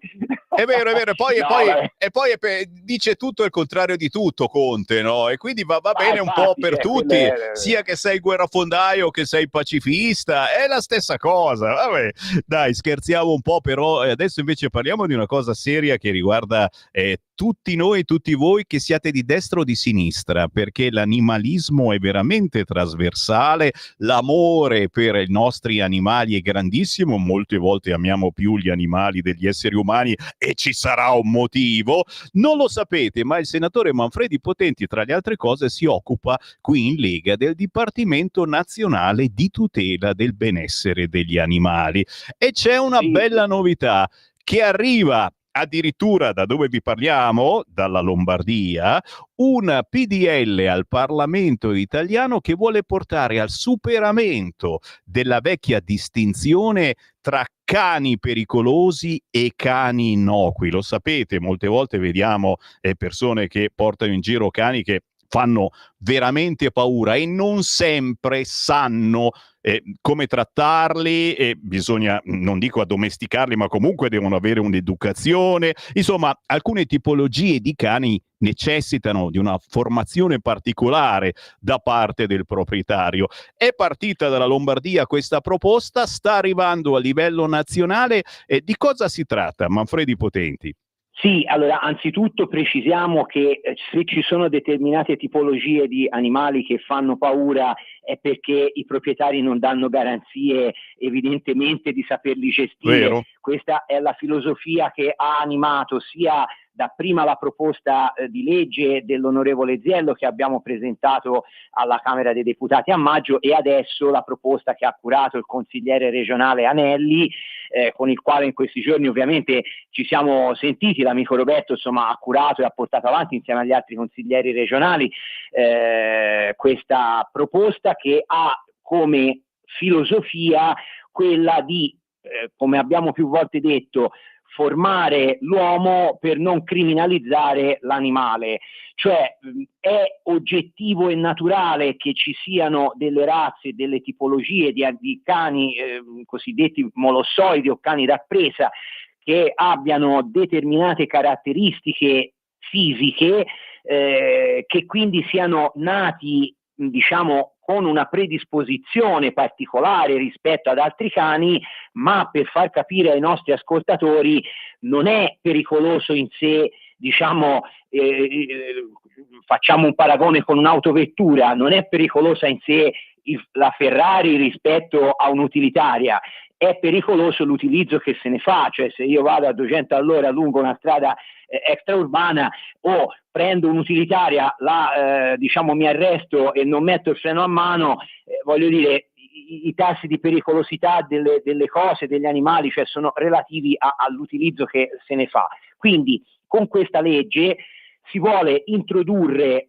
fondamentalmente un obbligo di acquisizione di un titolo che permetta di detenere determinate tipologie di animali che sono elencati in un allegato a questa proposta di legge che viene appunto fatta al Parlamento da parte del Consiglio regionale della Lombardia, e attraverso cui si vuole andare a responsabilizzare, attraverso l'esito positivo di un percorso formativo, il proprietario possessore di cani di cui appunto a questo allegato. C'è tutto un elenco, insomma, c'è per il cane corso, c'è il pastore tedesco, c'è tutto un elenco, ecco, di cani, insomma, che sono quelle, insomma, che per caratteristiche, insomma, etologiche e fisiologiche hanno richiedono, diciamo, un possesso responsabile. La filosofia di questa legge, che tra l'altro è molto corposa, si occupa di tanti aspetti, ad esempio, ne cito alcuni così un po' a volo di rondine, il fatto di vietare la detenzione di alcune tipologie che sono appunto quelle di questo allegato a soggetti che ad esempio siano stati condannati per alcuni dei reati che sono quelli del titolo 9 bis del codice penale, per esempio quindi il maltrattamento, l'uccisione, il reato di organizzazione di combattimenti o di spettacoli vietati, e anche a chi ad esempio abbia subito condanne per traffico o detenzione illecito sostanze stupefacenti, ai minori di 18 anni. E poi naturalmente addirittura si spinge fino a dare anche delle indicazioni sulla necessità di acquisizione ad esempio di una polizza di assicurazione, l'utilizzo responsabile attraverso un guinzaglio, attraverso insomma la predisposizione anche presso il domicilio di determinate in qualche modo cautele per poter tenere questi animali all'interno, ecco, di aree dalle quali si possa garantire, ecco, che non fugano, che non possano nuocere nel caso di accesso alla proprietà privata. Quindi fondamentalmente, ecco, c'è la presa d'atto, e qui mi fa veramente piacere, ecco, che lo faccia una tra le regioni maggiormente diciamo, ecco, in evidenza per sensibilità civiche, insomma, e che comunque, ecco, ha un grado di inurbamento degli animali rispetto ad altre aree del nostro paese per numeri, diciamo, proprio di cittadini che risiedono in aree urbane e che quindi vedono quotidianamente la coesistenza con determinate tipologie di animali in maniera molto più frequente che non magari in altre aree del paese, per numero ovviamente di abitanti, non che non ci siano ovviamente casi come Roma, Napoli o Bari dove gli animali hanno, diciamo, una sorta, chiamiamola, di convivenza interna alle abitazioni insieme ai nostri cittadini. Qui occorre dunque un punto fermo che permetta di garantire ai consociati la tranquillità da parte di possessori di alcuni animali che più volte, queste sono, diciamo, le storie di cronaca che tutte le volte noi andiamo a vedere, hanno dimostrato di non avere il possesso di questi requisiti per tenere determinate tipologie di cani. Poi ripeto, non che i più piccoli o che quelli più grossi siano più o meno pericolosi, ciò dipende dal tipo di, chiamiamole, ecco, caratteristiche di utilizzo che se ne fa. Quindi qui si vuole valutare attraverso, diciamo, questo percorso formativo obbligatorio che ha delle indicazioni disposte dall'azienda sanitaria competente sulla base della taglia, della, diciamo, normotipologia di alcune tipologie di animali, di cani, ecco, quelle che sono diciamo aspetti teorici, e attraverso un secondo modulo di questo corso una parte pratica che dura almeno 6 ore, che formi con indicazioni corrette sulla conduzione e la gestione del proprio cane, quindi con simulazioni, con una parte formativa con educatori, istruttori cinofili. Quindi plauso vada ai proponenti, insomma, di questo testo, che ovviamente sarà quindi sottoposto al Parlamento per essere trattato e esaminato insieme all'altra proposta, ovviamente, che già l'onorevole Ziello aveva insieme a me, insomma, ad altri colleghi spiegato nel corso di una conferenza stampa. Quindi la Lega in questo senso pone una questione all'attenzione quindi del legislatore, che credo abbia necessità di essere attentamente valutata. Avete sentito, quindi un po' più di controllo, un po' più di formazione per chi si vuole dotare di un cane, tra virgolette, particolare, non diciamo pericoloso, ma diciamo particolare, rispetto che ha delle predisposizioni naturali a determinate attività, quindi deve essere condotto con una, diciamo, responsabilità legata alla conoscenza di alcune regole. Vero. E io ringrazio veramente i tuoi colleghi della Lombardia e non soltanto, ma naturalmente grazie soprattutto a te, senatore Manfredi Potenti della Lega. È un grande piacere, buongiorno a voi tutti. Buon lavoro. Qui Parlamento. Chiaro che se avete un chihuahua, non che non sia pericoloso il chihuahua, perché classico cane che dici che carino, gli metti lì il dito e il chihuahua gnam, te lo morde, no? Scherzo. Senti, mentre parlava Manfredi Potenti, abbiamo inquadrato, chi ci guarda in radiovisione, in TV sul canale 252 o sui social, il manifesto di Pontida 2025. Mamma mia, che bello quello con 21 settembre, la tua Pontida, liberi e forti, questo 21 settembre ci ritroviamo tutti a Pontida, ci sarà anche Vincent certamente a Pontida, sempre sul palco a fare interviste eccetera. Io sarò al gazebo di Radio Libertà certamente, ma che mi piace è averli pubblicati tutti e due i manifesti, quello del 21 settembre 2025 e guarda questo che roba ragazzi, il giuramento di Pontida domenica 20 maggio 1990. La prima Pontida, signori, alle ore 11 parlerà il segretario nazionale della Lega Lombarda, senatore Umberto Bossi, con la presenza di tutti i segretari nazionali della Lega Nord. Domenica 20 maggio 1990 alle ore 10, tutti al giuramento di Pontida. Seguirà una grande festa popolare. Io c'ero, tanto per dirvi, io c'ero. Questo è Libero, il quotidiano Libero. Conto alla rovescia per Pontida 2025, appuntamento il 21 settembre. Per l'occasione la Lega ha scelto un manifesto che richiama quello storico di 35 anni fa. Lo annuncia la Lega postando le due locandine, quella del 20 maggio 90, segretario Bossi, e quella nuova di quest'anno. La prima che chiamava sul pratone tutti al giuramento di Pontida, con vicino il simbolo della Lega Lombarda, Lega Nord.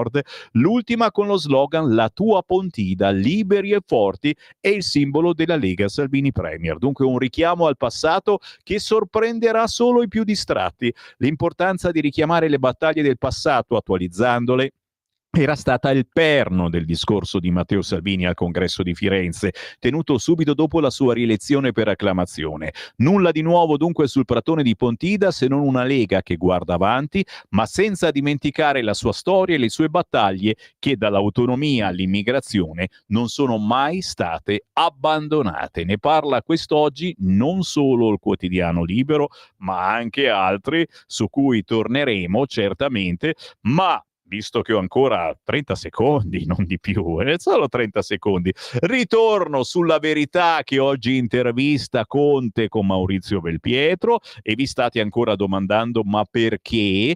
La Verità intervista Conte e fa bene, scrive Mauro, perché è un modo per screditare Fratelli d'Italia che non perde tempo per fare le scarpe alla Lega assieme a Forza Italia. Serve a controbilanciare gli attacchi indiretti dei meloniani. Va bene così, scrive Mauro.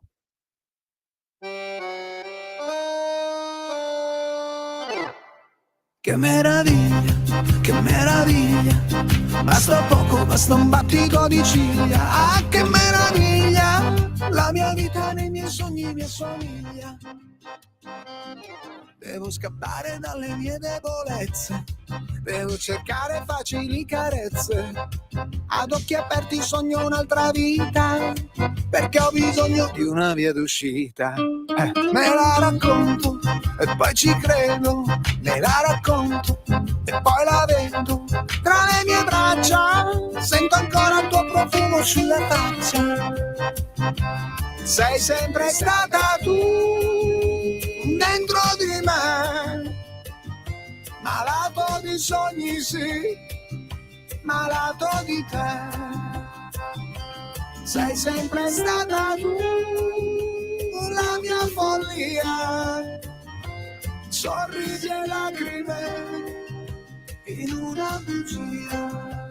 Ah, ah, ah, che meraviglia, che meraviglia. Basta poco, basta un battito di ciglia. Ah, che meraviglia, la mia vita nei miei sogni mi assomiglia.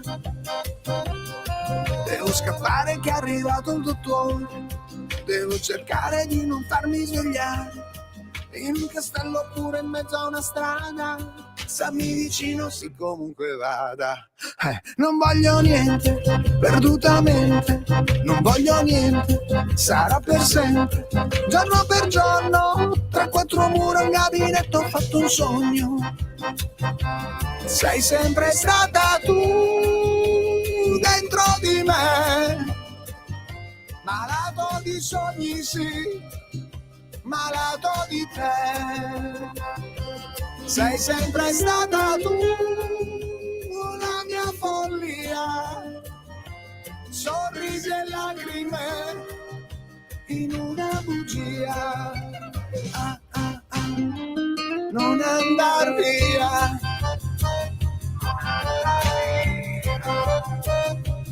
non può finire qui, in questa poesia. Che meraviglia, che meraviglia, che meraviglia.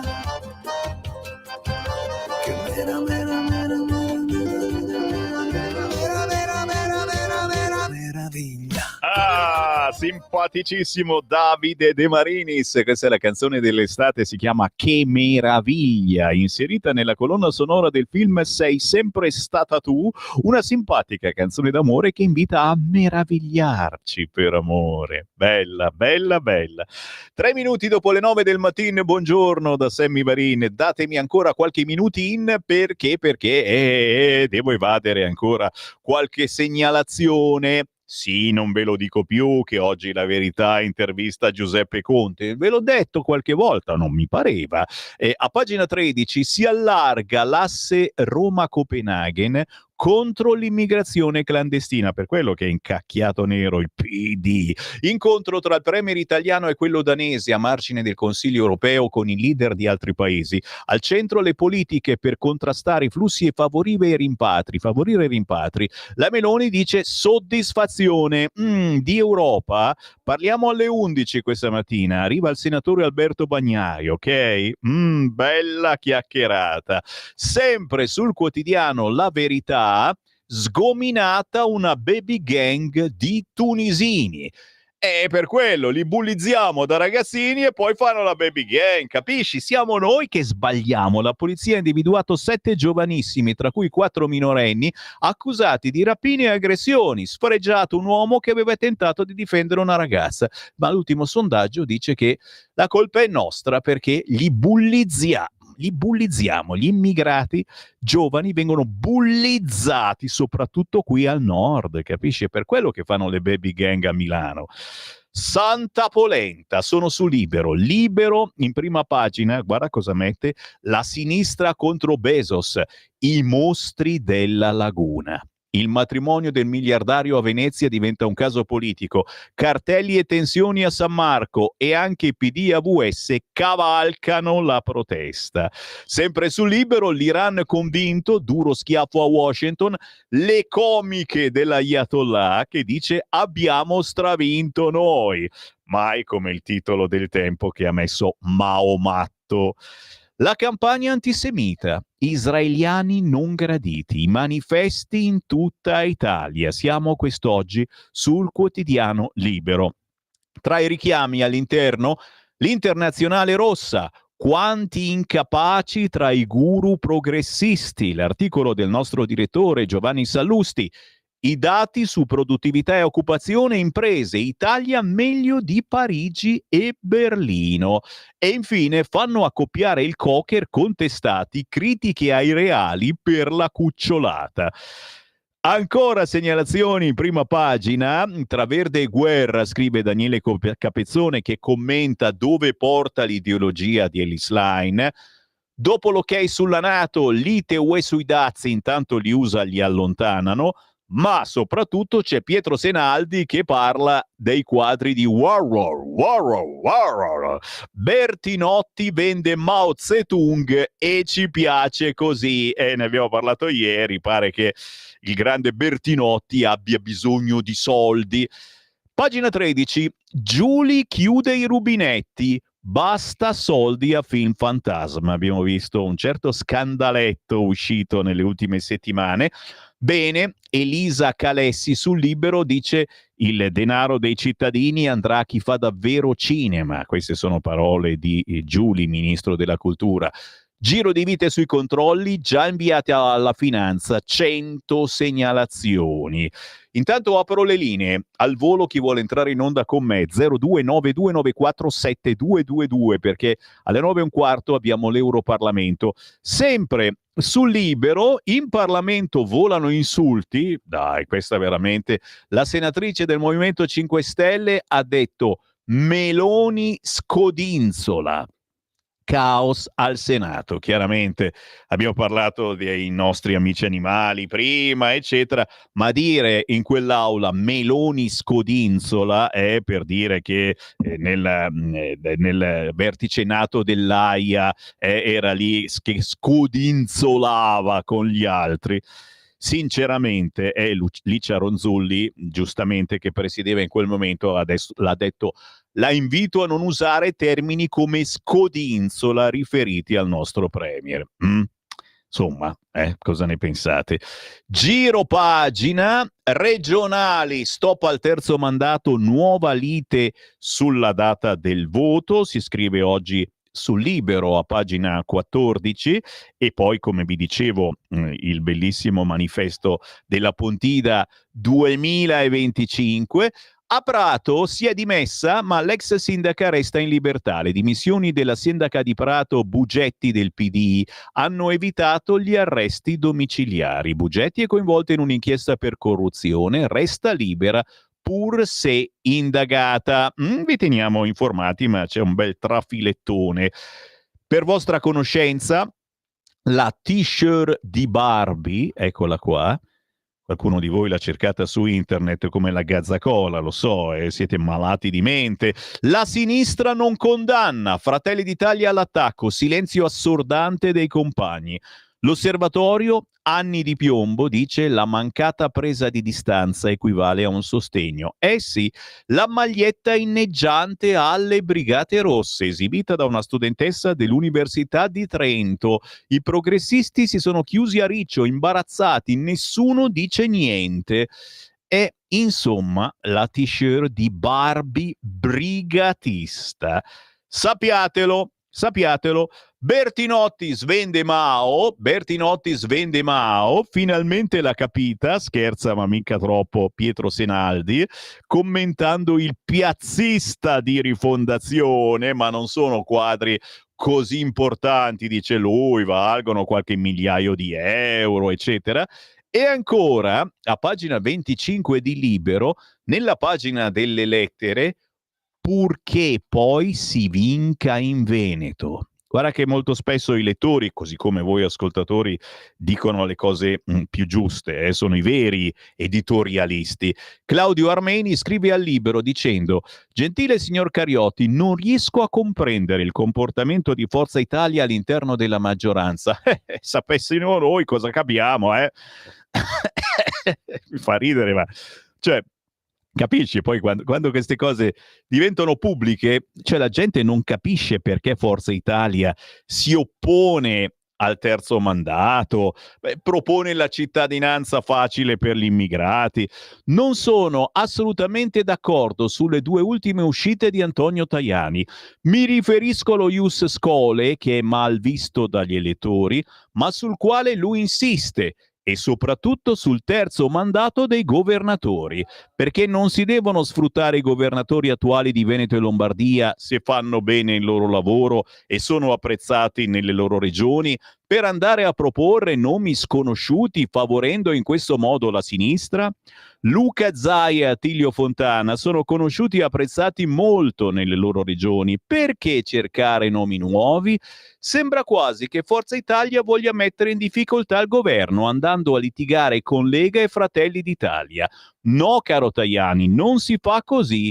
Lei cosa ne pensa? Punto di domanda. Non vi dirò cosa ne pensa. No, lo dico, dai, io sono contrario allo ius scholae, dice Fausto Carioti. Siamo nella posta di Libero, perché i criteri con cui l'Italia concede la cittadinanza agli stranieri residenti sul proprio territorio sono generosi quanto basta. 217.000 nuovi passaporti nel 2024 sono un numero più che sufficiente e ogni anno aumenta. Sono contrario anche ai limiti ai mandati dei governatori e dei sindaci, perché la qualità media di amministratori e politici è così bassa che quando se ne trova uno bravo mi pare giusto tenerlo lì finché gli elettori lo vogliono. Però non mi scandalizzo per la linea di Tajani, scrive Carioti sul Libero. La maggioranza è una coalizione di più partiti ed è un bene che ci siano posizioni compatibilmente differenti, anche perché è l'unico modo di pescare in un bacino ampio di elettori. E Tajani, pur insistendo sullo ius scholae, sta sempre bene attento a non spezzare la corda. Vabbè, qua mi fermo, poi va avanti Carioti nella pagina delle lettere e d'altronde insomma, ti perdi i lettori di Forza Italia, insomma, chiaramente voi a casa comunque la pensiate, scrivetemi 340 6709 659, siamo una radio libera che fa capo alla Lega al centrodestra, ma so che anche molti di sinistra ci seguono per capire qualcosa di più. È bello avere anche questo contatto con voi ascoltatori. Conte non è vuoto di contenuti, semmai è incontenibile nello sparare cazzate. Non è vero, Marco? Però oggi la verità l'ho intervista ed è un segnale. Cane corso e pastore tedesco, perché i pitbull, i rottweiler, i dogo argentini cosa sono? Innocui barboncini? No, ne abbiamo parlato, se ve lo siete perso, scusate. Il senatore Manfredi Potenti lo ritrovate poi tra un quarto d'ora sul sito radiolibertà.net nella sezione podcast all'interno della rassegna stampa. Abbiamo parlato di questi controlli, una specie di patentino per certi tipi di cane. Chiaramente ne abbiamo nominati alcuni, ma sono compresi pitbull, rottweiler, chiaramente quelli di una certa stazza, molossoidi si chiamano così, quelli che possono fare male veramente, e giustamente si controlla il cane, ma anche il proprietario bisogna un attimino capire, magari fargli fare un corsettino, dice ecco, li volete controllare tutti, come col Green Pass, Enzo, ma quante storie, dai. Cosa c'entra? Ora, cos'è che dice? Cosa c'entra ora questa Lega con Pontida? Andate a Firenze o Roma, ridicoli. Caro mio, ma tu chiaramente devi votare la tua Lega Alpina Lombarda, vota quella che il PD ti guarda e ti ringrazia, È così che si fa, ognuno si fa le leghe che vuole, soprattutto una certa ora di mattina è bello farsi le leghe, minimo. Che schifo. Dani da Como, ciao Sammy, in Svizzera da sempre se vuoi tenere un cane devi per forza fare un corso di formazione e se il cane è considerato una razza pericolosa il corso è più approfondito, devi essere responsabile. Vaglielo a dire al sud, dove oltretutto è pieno di cani randagi, cosa inaccettabile. Dani, cerchiamo di mettere un po' più controlli, anche se non piace a tutti, sicuramente. Todd in Sardegna non doveva dimettersi, noi cosa facciamo? È vero, la Todd è silenzio sulla Todd. Me ne vado. C'è il cui Parlamento, certo, un'altra grandissima della Lega, la Cisint, tra pochi istanti. Perché sul terzo mandato non dare la possibilità ai cittadini di decidere? Perché in una democrazia così dovrebbe funzionare, cara Clara, diglielo a quelli di Forza Italia. Ci fermiamo, grazie a tutti voi, chiaramente ci ritroviamo alle 11 parlando di cose importanti e ci sarà il senatore Alberto Bagnai questa mattina, ore 11. Grazie anche a Simone in regia, a più tardi. Stai ascoltando Radio Libertà, la tua voce libera, senza filtri né censura. La tua radio.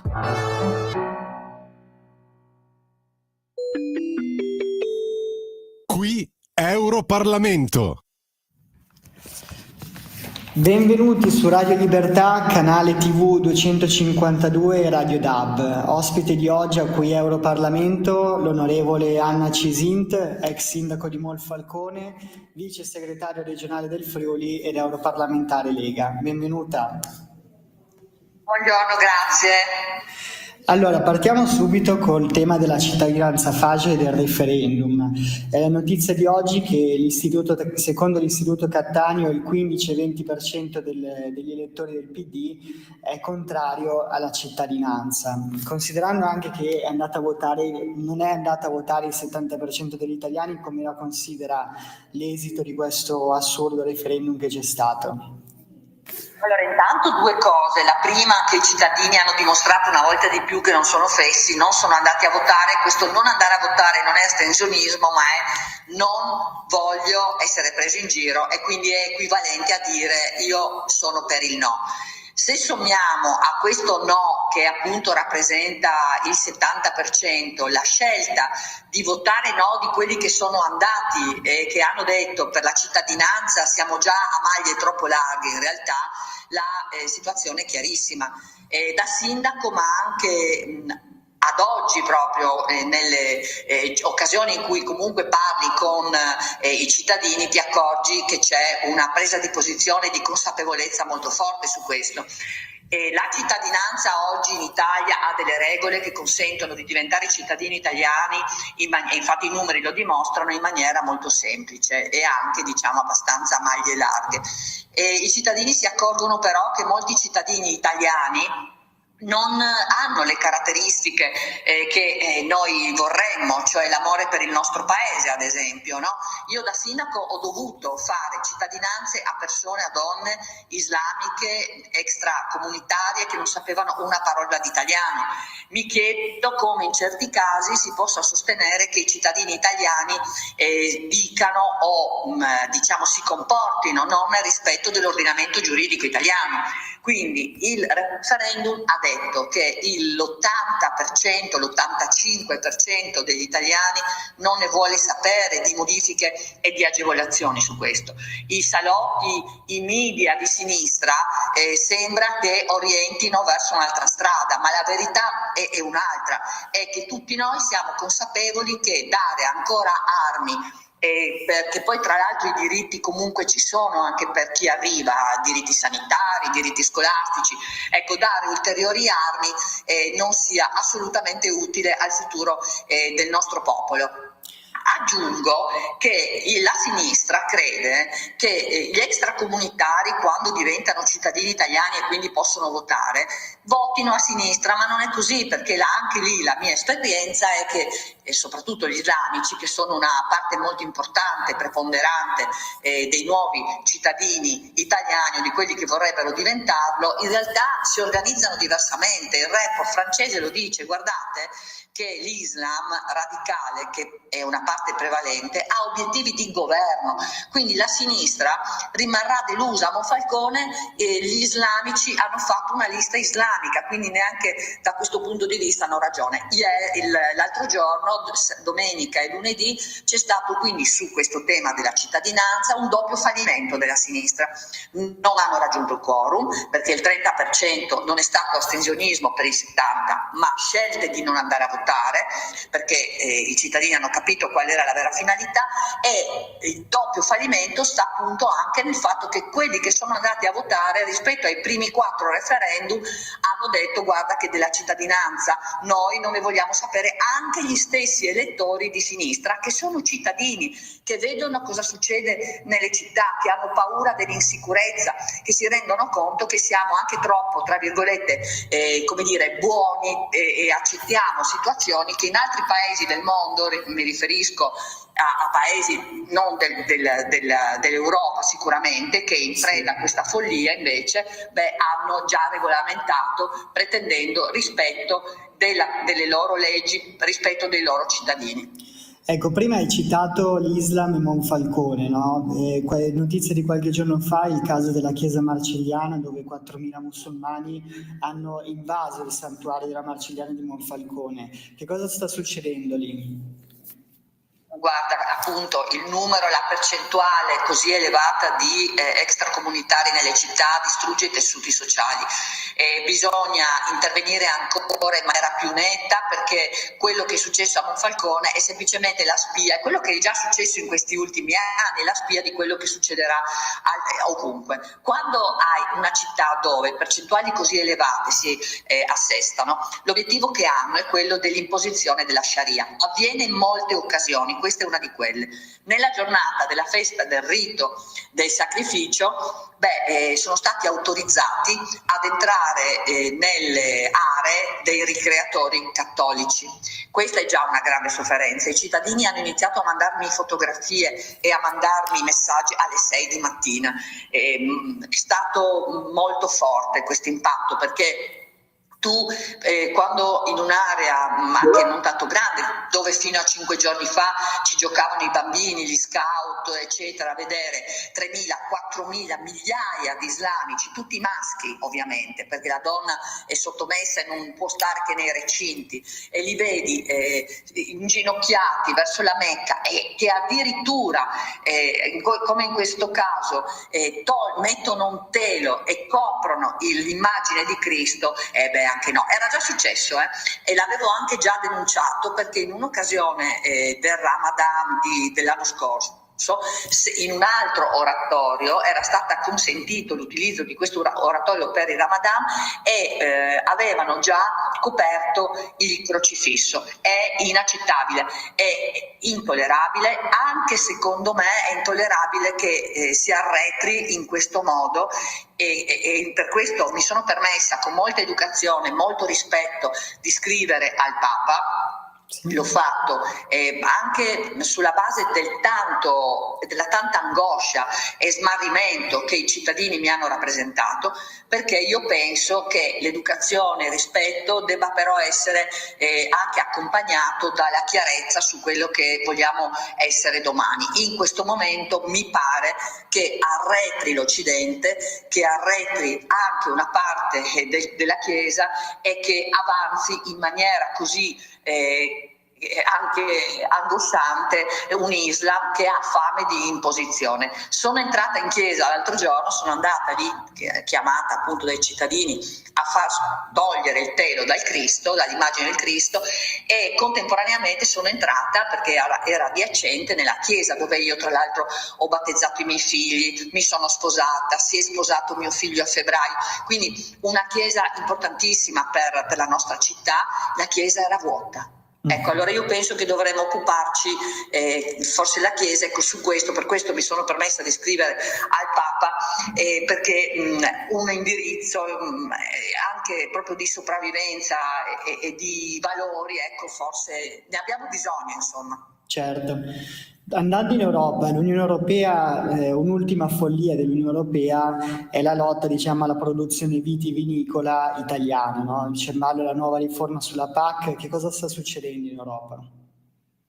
L'Europa purtroppo nei precedenti 5 anni ha fatto dei disastri incredibili, li ha fatti in qualsiasi settore, li ha fatti nell'automotive, lo sappiamo molto bene, sono migliaia i lavoratori che sono rimasti a casa. Poi la Germania vorrebbe recuperare con il riarmo per gli affari suoi quello che è abituata a fare, no? Quindi riconvertire, perché è in ginocchio, come ha messo in ginocchio tutti gli altri Paesi membri su questo.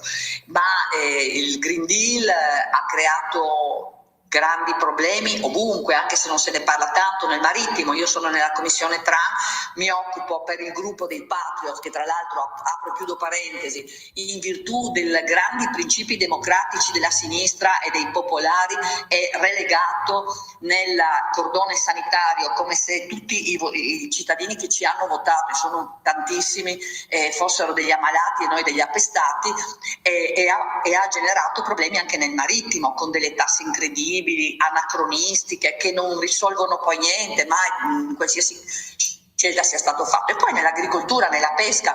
Noi però devo dire che in questo quasi anno, come delegazione della Lega, abbiamo davvero affrontato dei temi, e qualcosa siamo veramente, nonostante quello che ho detto, riusciti ad ottenere. Le assurdità della Commissione europea targata von der Leyen le conosciamo. Lei dopo i 5 anni ha riproposto una commissione abbastanza fotocopia e avrebbe dovuto, quello che noi abbiamo chiesto, bloccare i provvedimenti peggiori, no? Tutti quelli appunto riferiti al Green Deal, cosa che non hanno avuto coraggio di fare, ma nel frattempo però qualcosina noi su questo siamo riusciti ad ottenere. Adesso lo dico. Sul vino però, sul vino come su altri temi, c'è un asse franco-tedesco che vorrebbe prevalere, e in questo ambito ad esempio la Francia, che sta vivendo un momento difficile per quanto riguarda il mercato del vino, perché la Spagna è più competitiva, avrebbe voluto addirittura imporre un prezzo minimo, come la Commissione europea avrebbe voluto, e siamo riusciti a bloccare, non far utilizzare dei fitofarmaci, la dico semplice, dei fitofarmaci che però non hanno delle alternative nel mercato, come avrebbe voluto, e l'abbiamo bloccato, è stata una grande soddisfazione andare poi dagli agricoltori, dai produttori di vino nelle nostre regioni a dire: guardate che noi ci siamo stati e siamo riusciti a fare questo lavoro e abbiamo vinto su questo. Come ad esempio avrebbero voluto nella loro follia dire e fare applicare dei dazi, poi si lamentano di altri dazi, ma volevano applicare dei dazi perché secondo loro il vino era equivalente al problema, diciamo, che creava aspetti di cancerogità, quindi problemi di cancro eccetera. Volevano scriverlo nelle etichette e quindi vietare o comunque dissuadere dall'utilizzo del vino, che è un prodotto che insomma rappresenta la nostra cultura, la nostra storia, un mercato importantissimo per l'Italia. Volevano far inserire nell'etichetta suggerire di non utilizzare, di non bere un bicchiere di vino, no? Che addirittura il medico ti dice: beviti un bicchiere di vino che ti fa bene a pranzo e a cena, perché si creano dei problemi di salute su questo. Quindi dal punto di vista, diciamo, dell'approccio che hanno, è un'Europa assolutamente che di Unione Europea, per cui è nata per creare un mercato unico, non ha niente. È un calderone di opportunità che si creano per taluni e di problemi per tutti gli altri paesi. Ne cito un altro, e ce lo dicono gli agricoltori: ma scusa, com'è possibile che il mercato dei Paesi membri sia svantaggiato da produttori di altri paesi esterni, la Cina, i pomodori ad esempio, no? Sì. Ecco, com'è possibile che tu, mentre metti delle regole molto rigide per i poveri 27 Paesi membri, però accetti che dai Paesi diciamo esterni all'Unione Europea possano essere importati prodotti di beni che per nascere utilizzano quelle modalità che qui sono vietate. Quindi una serie di questioni incredibili, no? Che però devo dire, le nostre battaglie, ad esempio anche contro la diffusione dei cibi creati in laboratorio, sono andate a buon fine. Non se ne parla tanto perché purtroppo quando noi otteniamo i risultati, una certa stampa, un certo non lo dice. Capito? E quindi questo magari non viene conosciuto, però in realtà abbiamo fatto delle operazioni importantissime, ottenendo anche dei risultati veramente di grandissimo rilievo. Ecco, quindi direi che da questo punto di vista la tutela del vino, la tutela dei prodotti agricoli, ma addirittura nel pesca, e chiudo perché potremmo fare veramente dei ragionamenti anche molto più approfonditi, ma è nuova questa cosa dell'altra settimana. Volevano vietare la pesca di un diciamo prodotto, insomma, nelle acque interne.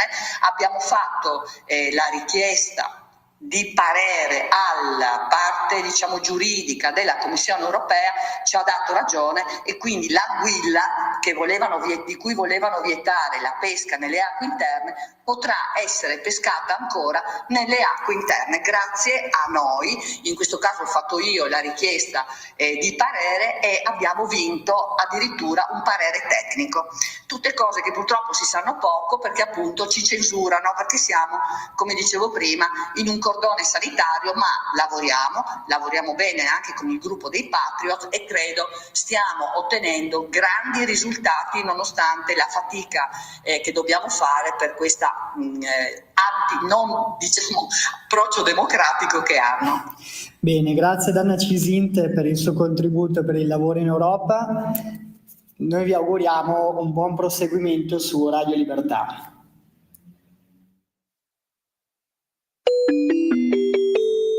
Qui Europarlamento. Avete ascoltato la rassegna stampa.